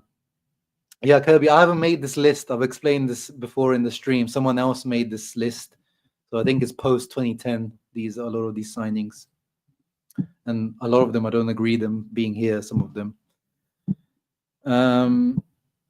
Okay, let's get back. I'm just gonna do a little bit back to the list just as they are in order right now. Valentino Lazzaro, definitely Bidone. We paid like 20 million from Hertha Berlin. Brought drip videos, drip vibes, but then did nothing. And now is actually doing pretty well for Torino. But just a waste. Probably you could even say waste of space because like Conte just didn't rate him. It just made no sense, that move. Oh, let's see if you guys know who this guy is. I want similar to the Felipe one. Let's see who's got the knowledge to remember this player here. Let's see who knows about this player. Bro, what Mkhitaryan? Mkhitaryan's not going to be involved in this conversation. He's a good signing. Mkhitaryan is a very good signing. He's not part of this list. Take a Radu off the list. He deserves his own list. Worst people born. Hey, Radu is redeeming himself at the moment, bro. Wow, A16, you're the one who keeps getting these obscure ones. I wouldn't have got it. I had to look him up because I remember he was Argentinian, and then we only signed him because he was like Icardi's best friend or something. But yeah, that is Lisandro Martinez. I think he had one appearance for Inter, if I remember correctly. Rando Martinez or Lisandro Lopez? Rando Martinez. Oh no, wait. Was it Lisandro Lopez? Yeah, Lisandro Lopez. Sorry, Lisandro Lopez.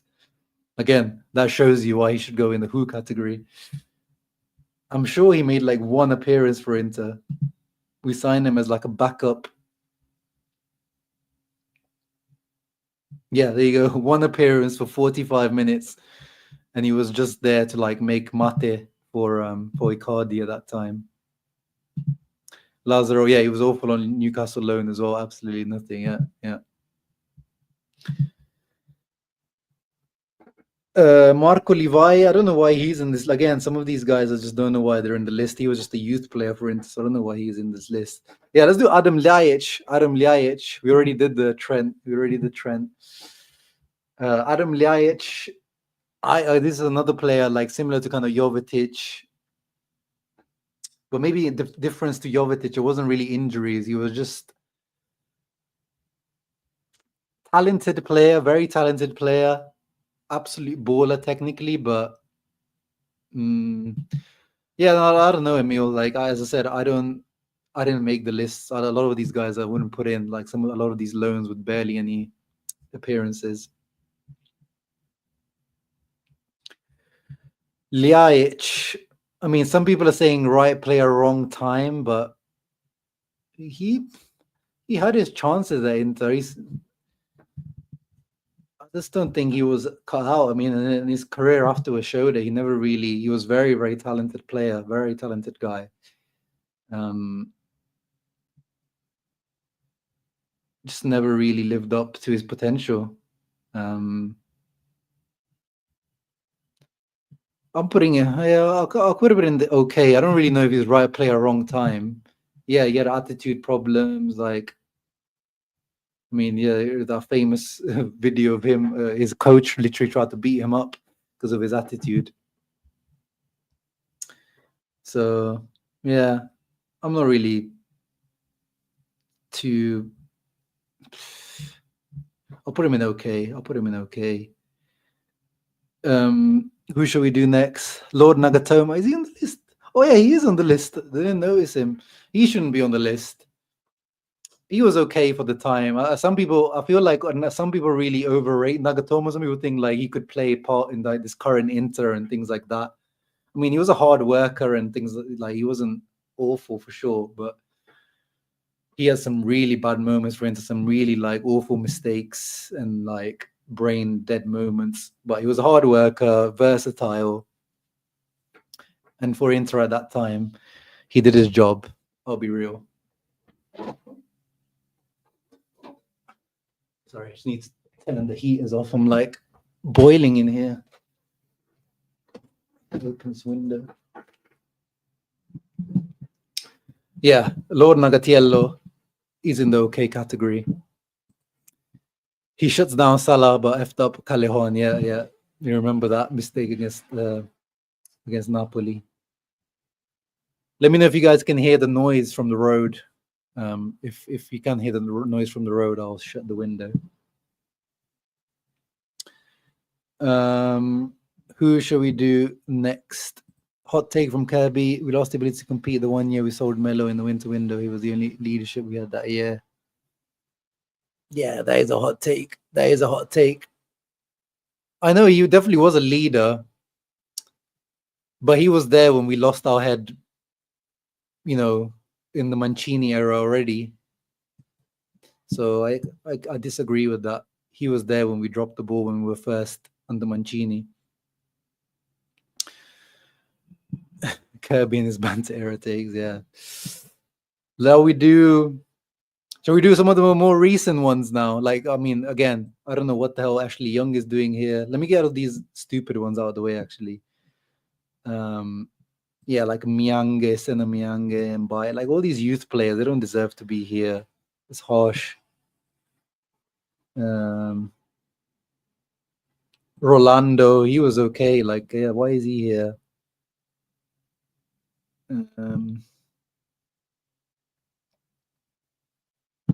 Yeah.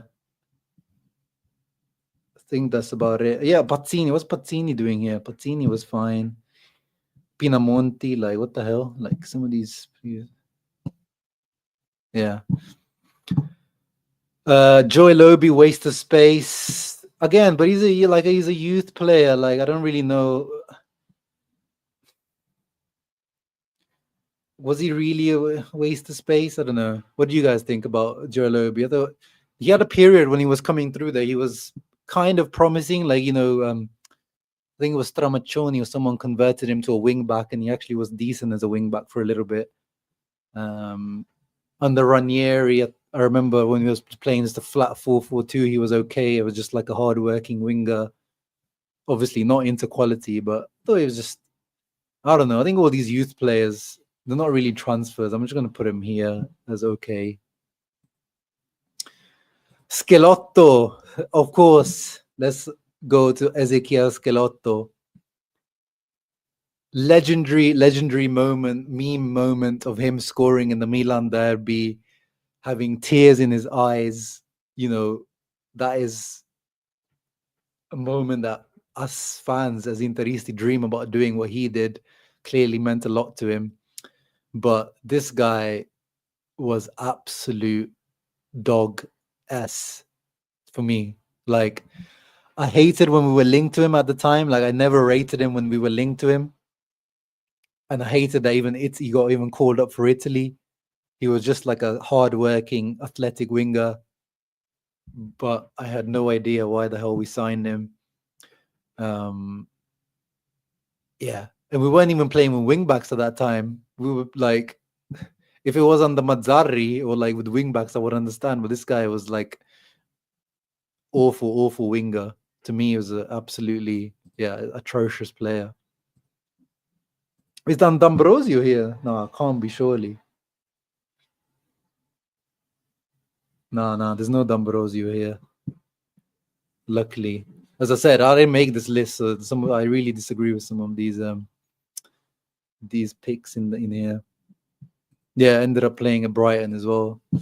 Nah, he was one of the. Actually, Schelotto's also. If it wasn't for that Milan derby goal, I would put him even in removed from memory. Like, that's how much I disliked him as a player. He's the type of player that I really dislike. Like, zero technicality, zero ability, just, a runner, works hard, maybe can get a goal or two here and there, but just he's got good lungs on him. Osvaldo, ooh, this is an interesting one. The guy who retired a few years ago, like he retired from football.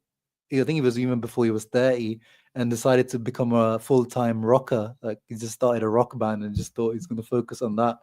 And he looked like the type as well. I don't know. Yeah, it's a difficult one. Again, he was only, wasn't he just on loan to us, Osvaldo? Where is he? Daniel Osvaldo.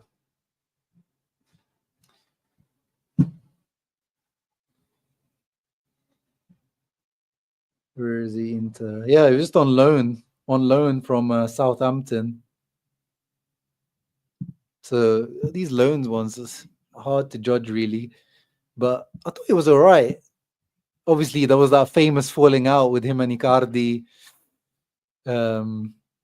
That famous Juve game where they fell out, and Guarin had to step in. 5 goals in 12 appearances, 7 goals in total. That's not too bad, to be fair. As a loan, that was all right to me. I'm gonna put him okay, to be honest. But maybe because of that moment with Icardi, peak Banter era moment of falling out. Yeah, Johnny Depp, definitely Johnny Depp lookalike. Maybe we could send him to go beat up Mancini if that goes to Juve. Yeah, looks like Roberto Mancini is going to Juve. He scored against Juve, I think, so he's in my good graces. Did he score against Juve? Osvaldo was right. Yeah, he was. He was ahead of the curve, Osvaldo. Yeah, I'm gonna put him on okay, man. What more can you want from a loan? 7 goals in the season. It's all right. Who shall we do next? Again, Montoya. He was a loan, but this is a loan where it was just coming from Barcelona, somewhat rated. You do have certain expectations. And again, Inter were decent that season. We were in our Banter era, but that was our decent season, and he just looked completely off it. So Montoya is definitely a bidone for me. Oh wow, Mr. Alpha Bravo says even delete. Jeez. What do you guys reckon? I think bidone is good enough for Montoya. He was only there for a season. And again, one of those ones that after, I think Inter kind of exposed his level afterwards. He never really did anything meaningful afterwards. Or maybe we can put him waste of space. We can remove him from Alpha Bravo's memory, but for me, I'll put him as high as a waste of space. Vershalko is interesting one. Let's do Vershalko. Where is he? Stime. I think he could be right player, wrong time. But he was very injury prone. That was the thing with him. We signed him when he was 25, 26, 27, if I remember correctly. He was at a good age. From Sassuolo, if I remember correctly. I don't know if I spelled his name correctly. Sime. See if something. Can't spell his bloody name. God's sake. Sime Vershalko. Oh, there you go.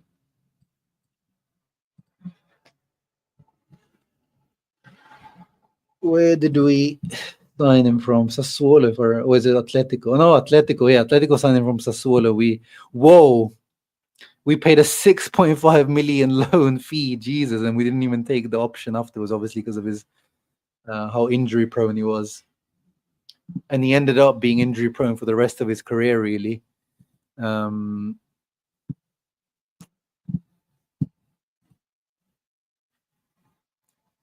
Yeah, I mean, now that I know that we paid 6.5 million just for his loan, I might have to put him just in the bidone category because of that, even though it's a bit harsh of injuries.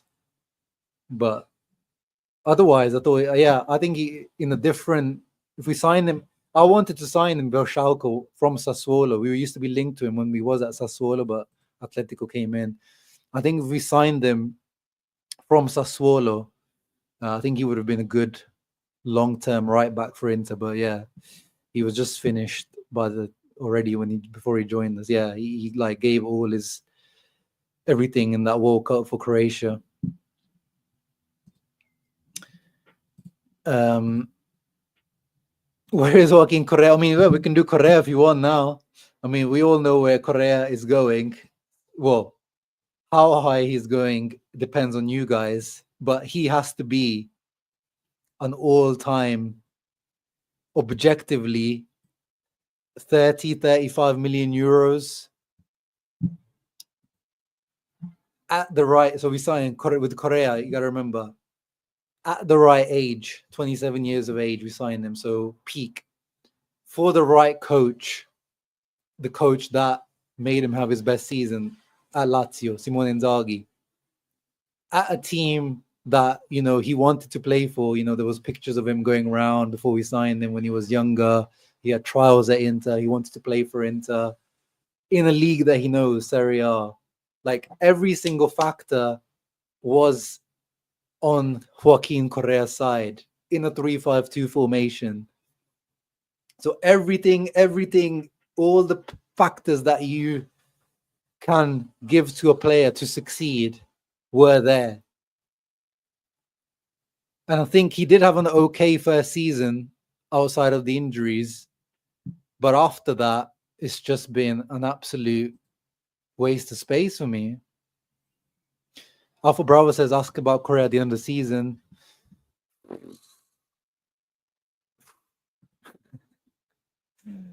Oh, it's a fun one, Nick Snook. It's a fun one.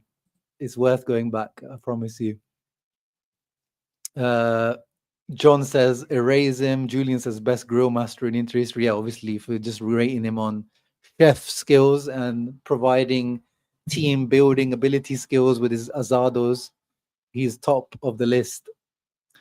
Thank you, heroes. Appreciate that. Musab says, waste of air. Yeah, I think we could maybe revisit Correa at the end of the season, but right now, I'm not putting him any lower.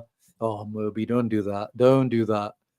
That was the most basic performance I ever saw. And I was on holiday and I came back and I saw people hyping up a 20, 30-minute performance of just Correa passing sideways at center mid. He just wasn't good enough for him to, like, mentally. He just couldn't hack it, man. Just couldn't hack it. And injuries. Just level is too high for him. It's better a left wing back. Yeah, that one might be the actually where he's useful for us now with all these wing back injuries. Left wing back Correa. Let's move on. Where are we putting Gabi Mudingai? Let's do this one. Gabi Mudingai. Again, he was pretty cheap, but another player that I just feel like it wasn't his fault. He just wasn't good enough for Inter. Like, he was good for Bologna, if I remember where we signed him from. Belgian. I mean, look at that. We only signed him for 750k. Like, you sign the player for 750k, you get 750k euro worth of performance. I think that's what we got,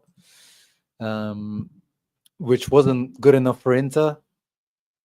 And he just doesn't. Yeah, like, he definitely wasn't great, but I didn't expect really much from him. Gabi is a good guy, true Interista, not good enough footy play. Yeah, exactly. Moby says he was pure garbage. He couldn't even give a proper pass. Yeah, technically, he's similar to like Gargano. I guess you could put him in that Gargano category. But just how cheap he was, I just feel like Bidone is fine for him for now. Who's the first guy in the first tier? That's Alvaro Pereira. Alvaro Pereira, left back from Porto. Next up, again, I don't know what Muntari is doing here. I should have put him here straight away. I don't know what he's doing here. Treble winner was okay. Obviously, we hate him for going to Milan afterwards on a free.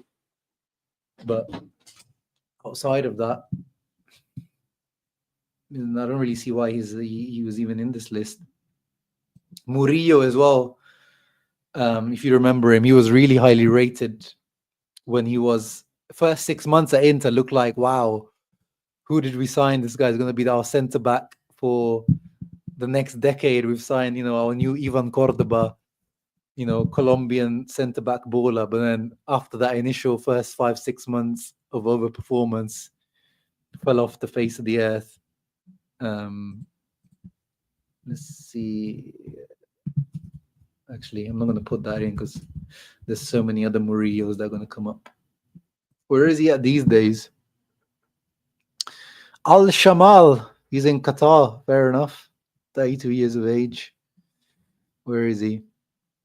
So we paid 12 million for him. So he was a decent. Oh no, sorry. We paid 8 million and then we sold him for 12 million. So we made money on him. Yeah, not bad overall. Not bad. Colombian Thiago Silva. Yeah, Murillo was okay. Murillo had such a good start. Him and Miranda. Yeah, him and Miranda. That duo was one of the reasons why we were first under the Mancini team for a little while, and then just fell off.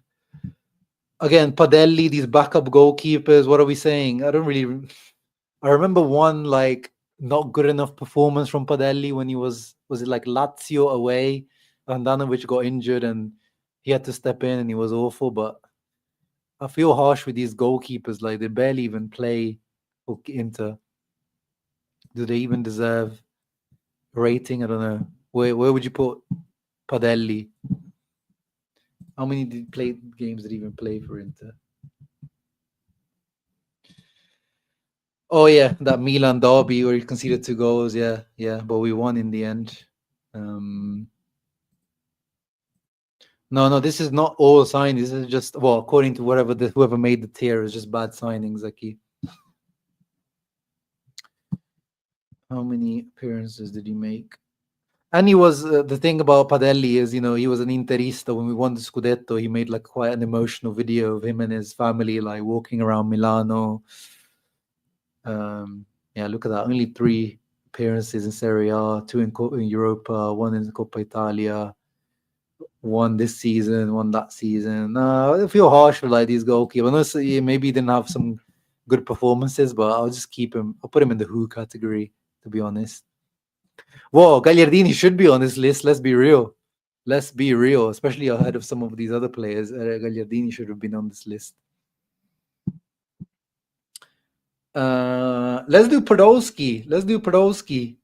I mean, Julian said it at the beginning that he would put Podolski in the right player, wrong time category. But as I said, to me, the right player, wrong time would only be at that specific time, like Podolski at that age. So we signed Podolski when I think he was already like in his 30s. If it was, Podolski earlier on in his career, I would understand. But the way I've made this tier is more like at that time, like Banega at 26 in any of these, even the current Inter team would be balling. Jovetic, but Podolski, I would put him. He had that one amazing goal against Udinese. But outside of that, I don't think he was particularly good, to be honest. Yeah, Alpha Bravo, Bidone, trash. Moby says he wasn't bad. He was the problem with Podolski is he played wing for a lot of his career, but I don't really see why he was playing as a winger. Like, even for us, like he was clearly a striker. He should just be as a striker. I don't really know why he was playing as a winger a lot of the time. Yeah, him and Shaqiri had a lot of hype. That was the thing when we signed them. Podolski had a bit of a smile.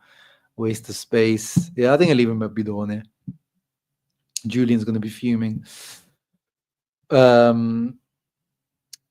Oh yeah, I mean Ranocchia as well. What's Ranocchia doing here? Ranocchia shouldn't be here. I mean, of course, he was not that great. He was captain for us. Then he got the captaincy taken away. But overall, he shouldn't be here. Everything worked out for him at the end as a backup player. Shaqiri, let's do Shaqiri as we discussed. We discussed Podolski. Is Shaqiri right player, wrong time? Where's Shaqiri? Because I was disappointed with Shaqiri. I had a lot of expectations for him.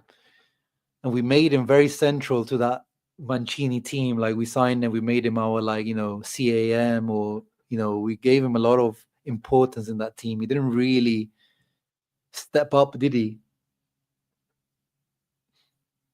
Where would we put Shaqiri? Injuries killed Shaq at Inter. Did he get injured at Inter? Let's have a look. I remember him, having some couple of good goals for Inter in, like, Europa League. But even after, if you real, his career afterwards at Liverpool, at Stoke, he was good, for a mid-table team in the Premier League. But then at Liverpool, he was just a substitute for all his career, and he always balls out for Switzerland at international level.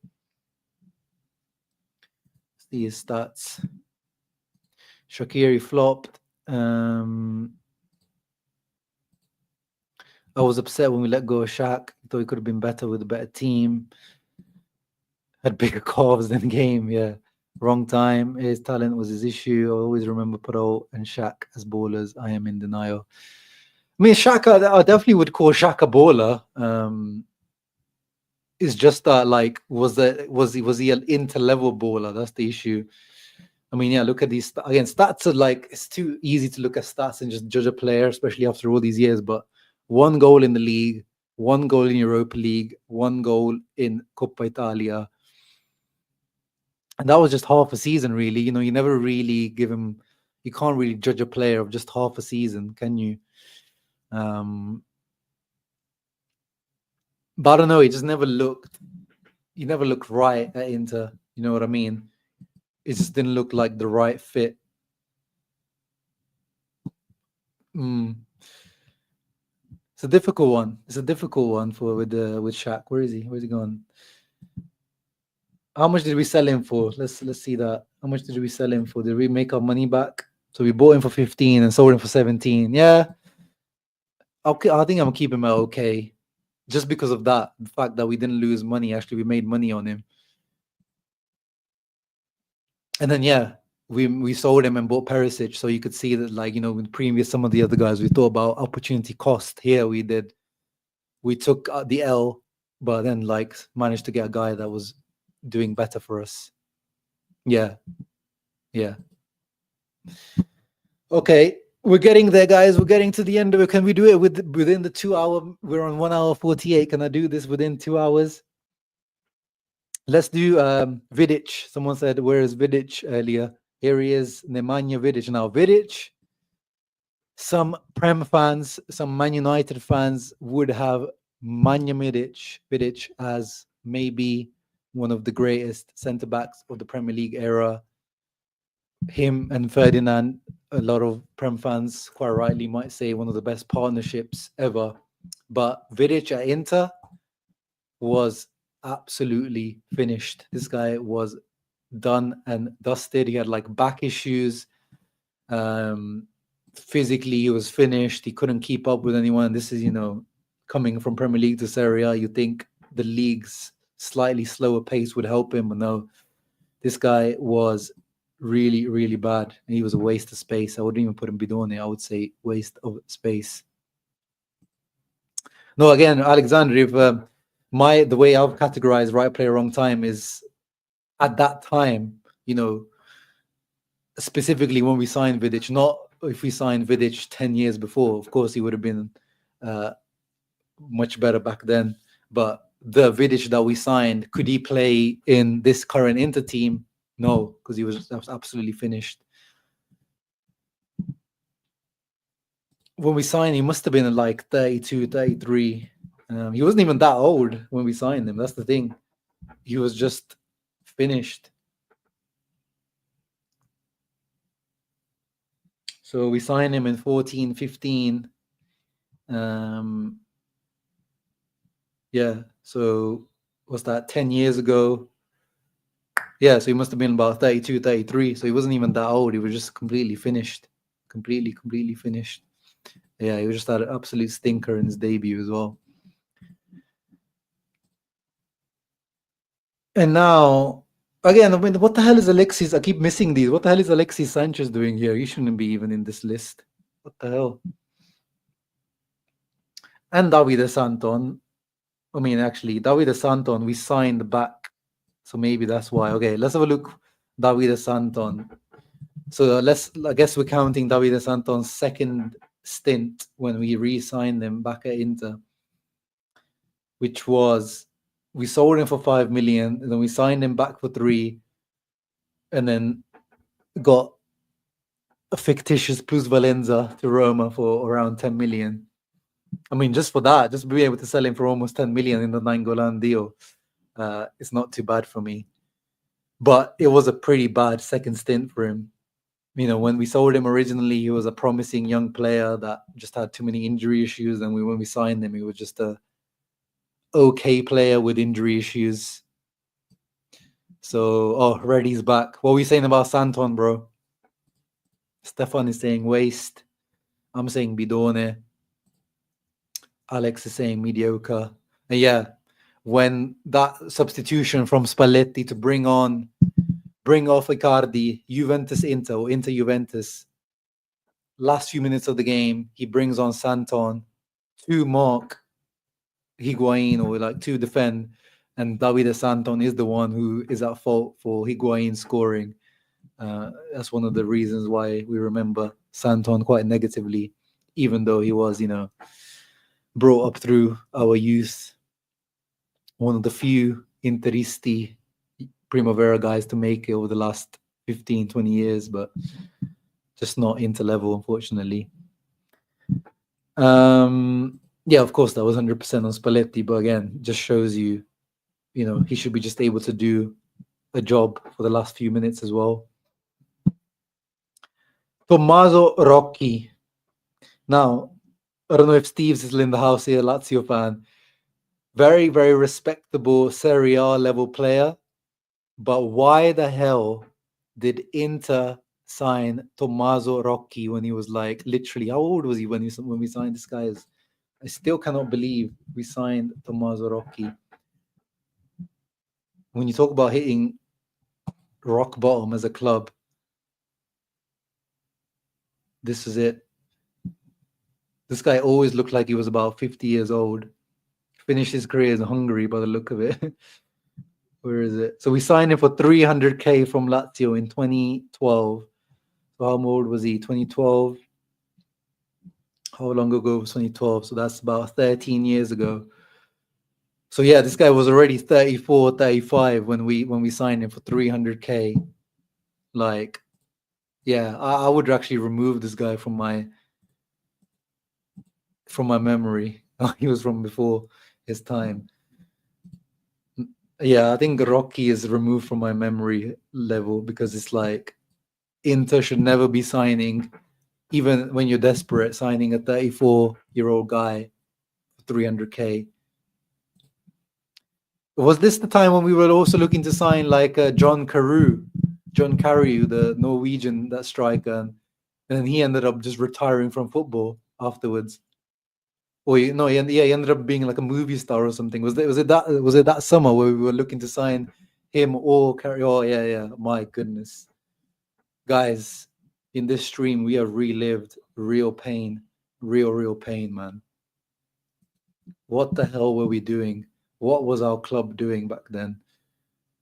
If you moan, this stream should put into perspective, especially for younger Interisti, when you're moaning about us not beating some team and not, winning a Scudetto. This is what we were going through at points, signing absolute scrubs.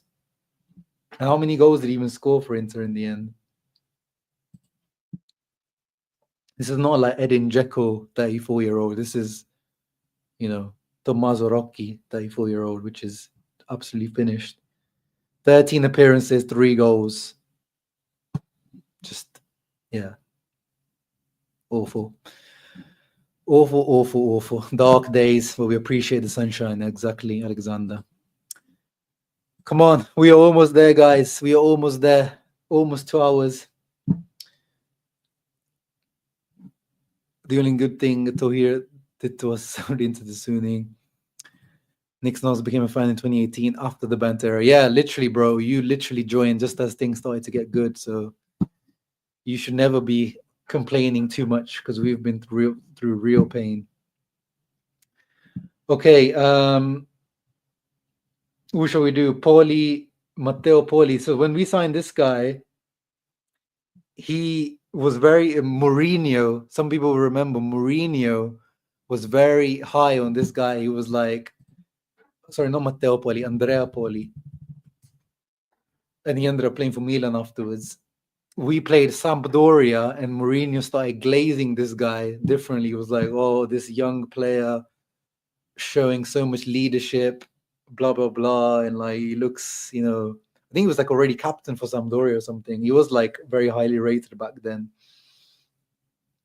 And then we signed him on a loan. Again, it's only a loan, 500k fee, but he was, again, one of those guys that just wasn't good enough for Inter. And then I'm surprised Milan signed him afterwards because he wasn't good enough for Milan either.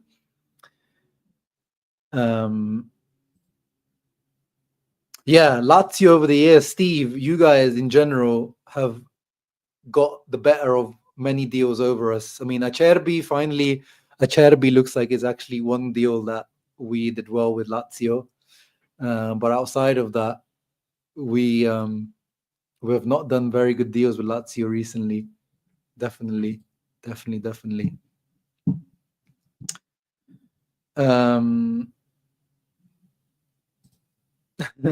I mean, yeah, I guess Poli could also go in the who category, to be fair. But the fact that he played for Milan as well, we should know about him because he actually played for.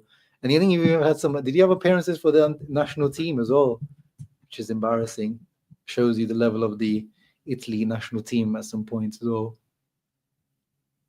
Yeah, look at that. 5 appearances for Italy, 5 appearances and 1 goal. Oh my God. Let me see. Oh, actually, let me see if I can find that quote from Mourinho about Poli.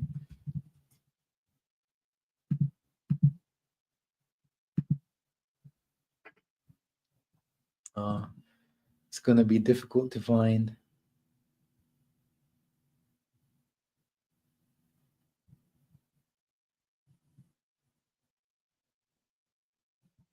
No, I can't find it. But yeah, bad times.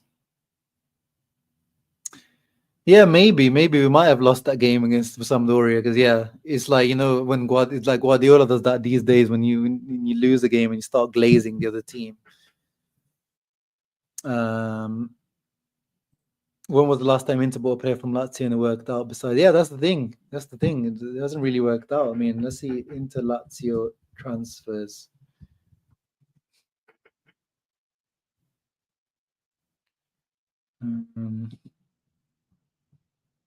Let's see this.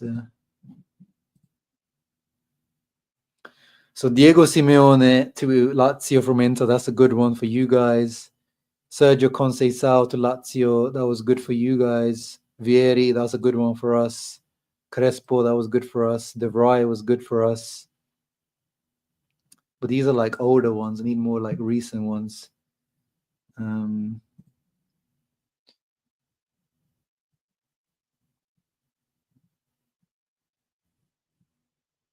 Oh yeah, there you go. Transfers between each other. Acerbi was a good one. Vecino, I guess he's gonna work out for you guys. Correa, obviously bad for us. De Vrij was good for us. Candreva was, as we said, paid too much for him, but overall it was okay. Hernandez bad, Carrizo bad, Rocky bad. Zarate, will get to it, bad. Pandev was good. Julio Cruz for you guys. I don't really know how well he did for you guys. Cesar for us was meh. Mihailovic was good. Favalli was bad. Stankovic was good. Yeah, overall is mixed, but recent ones are definitely not that good. Yeah, De Vrij is obviously a good one. But I guess, yeah, everything cancels out because we took Simone Il Demone. Thank you. We'll forgive you for all the scams for Simone. it was all worth it in the end for that. We've hit the 2-hour mark, so I wasn't able to do it within 2 hours, but I hope you guys are enjoying this. We're just wrapping up now. I mean, we're talking about the Lazio one, so yeah, let's do Zarate. Alpha Bravo, I need your expertise on this one. I was hyped about Mauro Zarate. This guy was a fast, tricky, great shot on him, like very mercurial talent. Like, you know, when you watch these type of, you know, talents these days, like maybe, I don't know, who could we compare him to? I don't know, but you know, he was just like a short, fast, tricky striker, very talented, very good for Lazio. Yeah, same ready. I really like Zarate. But it just did not work out for us. He was a flop, absolute flop for us. Definitely minimum a bidone for us.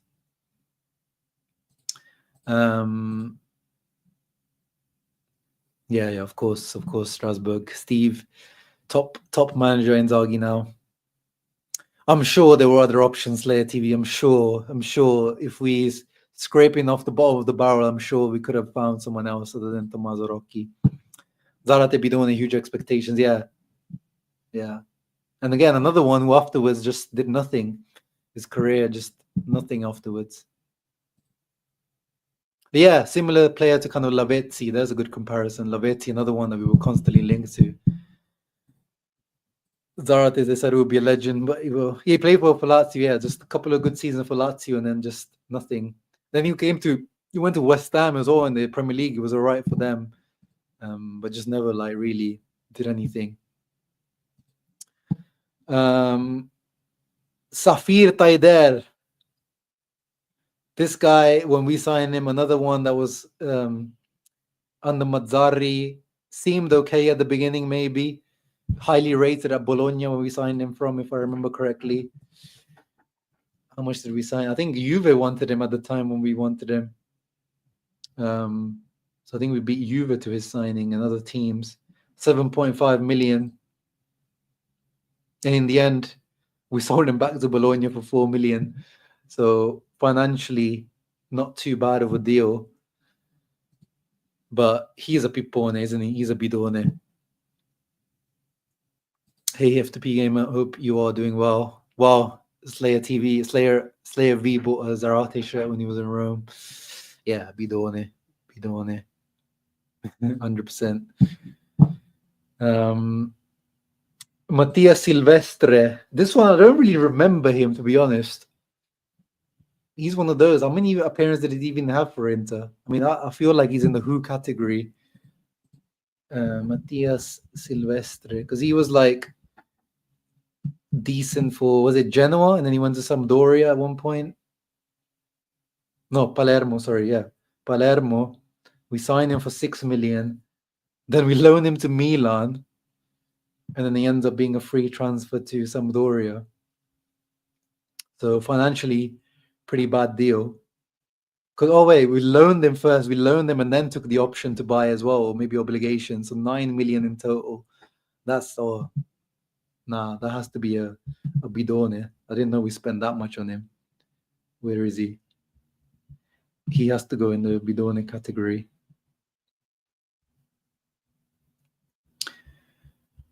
And then now we go to some recent ones. These are maybe the most recent ones here. Who shall we do? Let's do Radu, Andre Radu, who very highly rated in the Inter youth team, very highly rated in the Romania youth team. But of course, we know him for Radu Gate. And now he is redeeming himself. He kept a clean sheet against Napoli and Atalanta, Inter's two rivals. But I mean, ignore the transfer fees. This is, you know, Italian plus Valenza system going on there. Just ignore it. It's just, you know, Genoa helping us and then us helping them back. So I don't really, he shouldn't really be here because he's an Inter youth product. But because of Radu Gate, and because, yeah, we had to guess buy him back at one point. Oh, sorry. he has to be removed from memory, right? Raduge, he's helping us now. So goes to it. Yeah, I guess because because of literally last few weeks. If it wasn't because of the last few weeks, he would have been removed from memory. But because he's actually started to save or help us now, we have to move him. We have to move him down a little bit.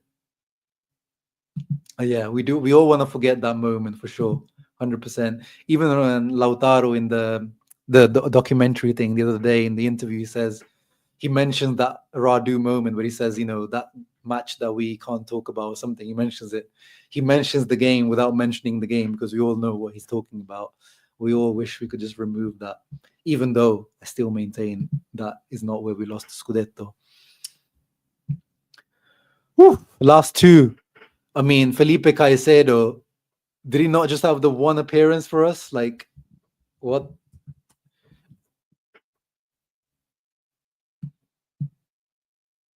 Oh, he's found a team. That's good. Some like B-Tech Barcelona team in Ecuador, by the looks of it. I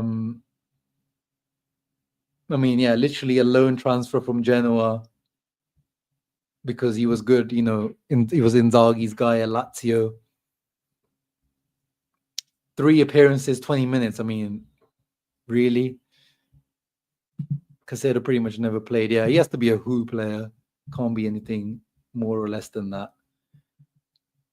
I think it could have been useful for Inzaghi, like if we signed him when he was a bit younger, but yeah. And then now, to end this, Stefano Sensi. Let's see. I'm going to let you guys, I want every single one of you to comment a tier when it comes to Stefano Sensi. There's 55 people in here. I want to see you all comment. I want to see where we land with Stefano Sensi because I know some people have a soft spot for Sensi. I am one of them. But if we're real, I think there's only really one category that this guy can go in. If we're real, if we are true to ourselves, if we're honest with ourselves. Because we paid loan fee included 27 million euros for this guy and never got any money back for this guy. Yes, super talented.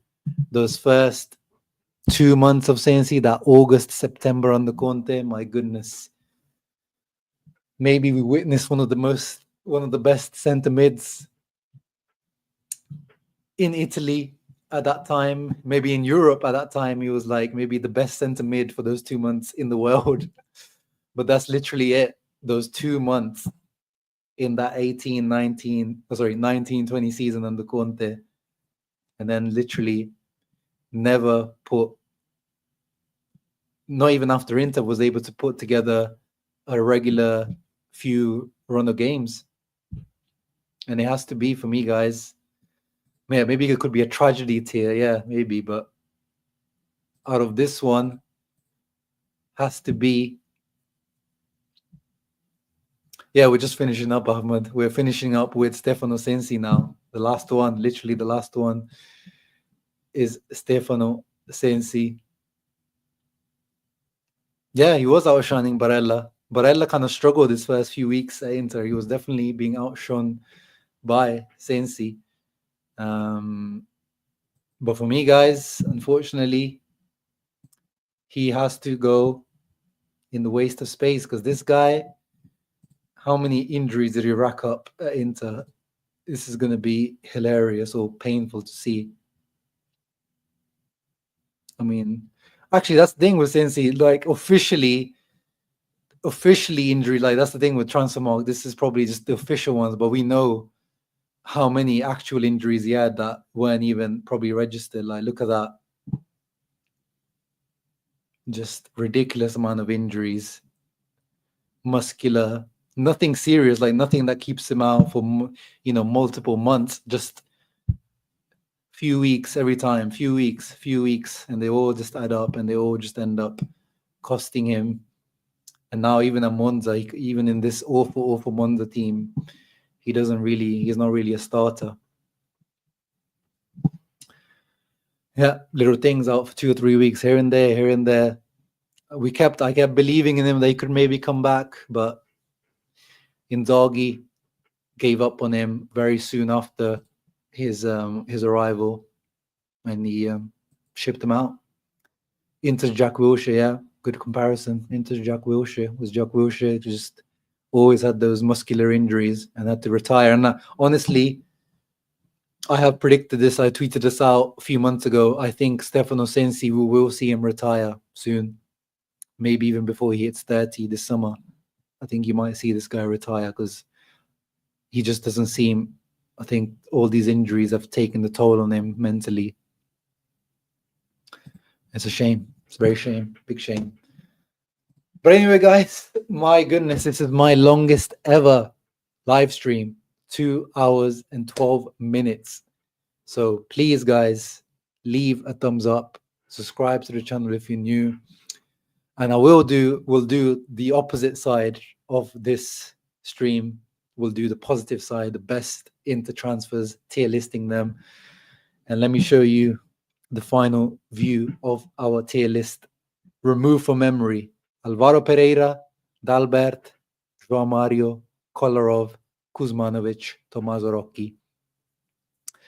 And then the rest, wasters of space, the bidones, the who the hell is this guy? Right player, wrong time. Actually, I'm surprised I only ended up having 3. Maybe that one, yeah, this is where maybe we could have had more players in there. But I'm pretty happy with this.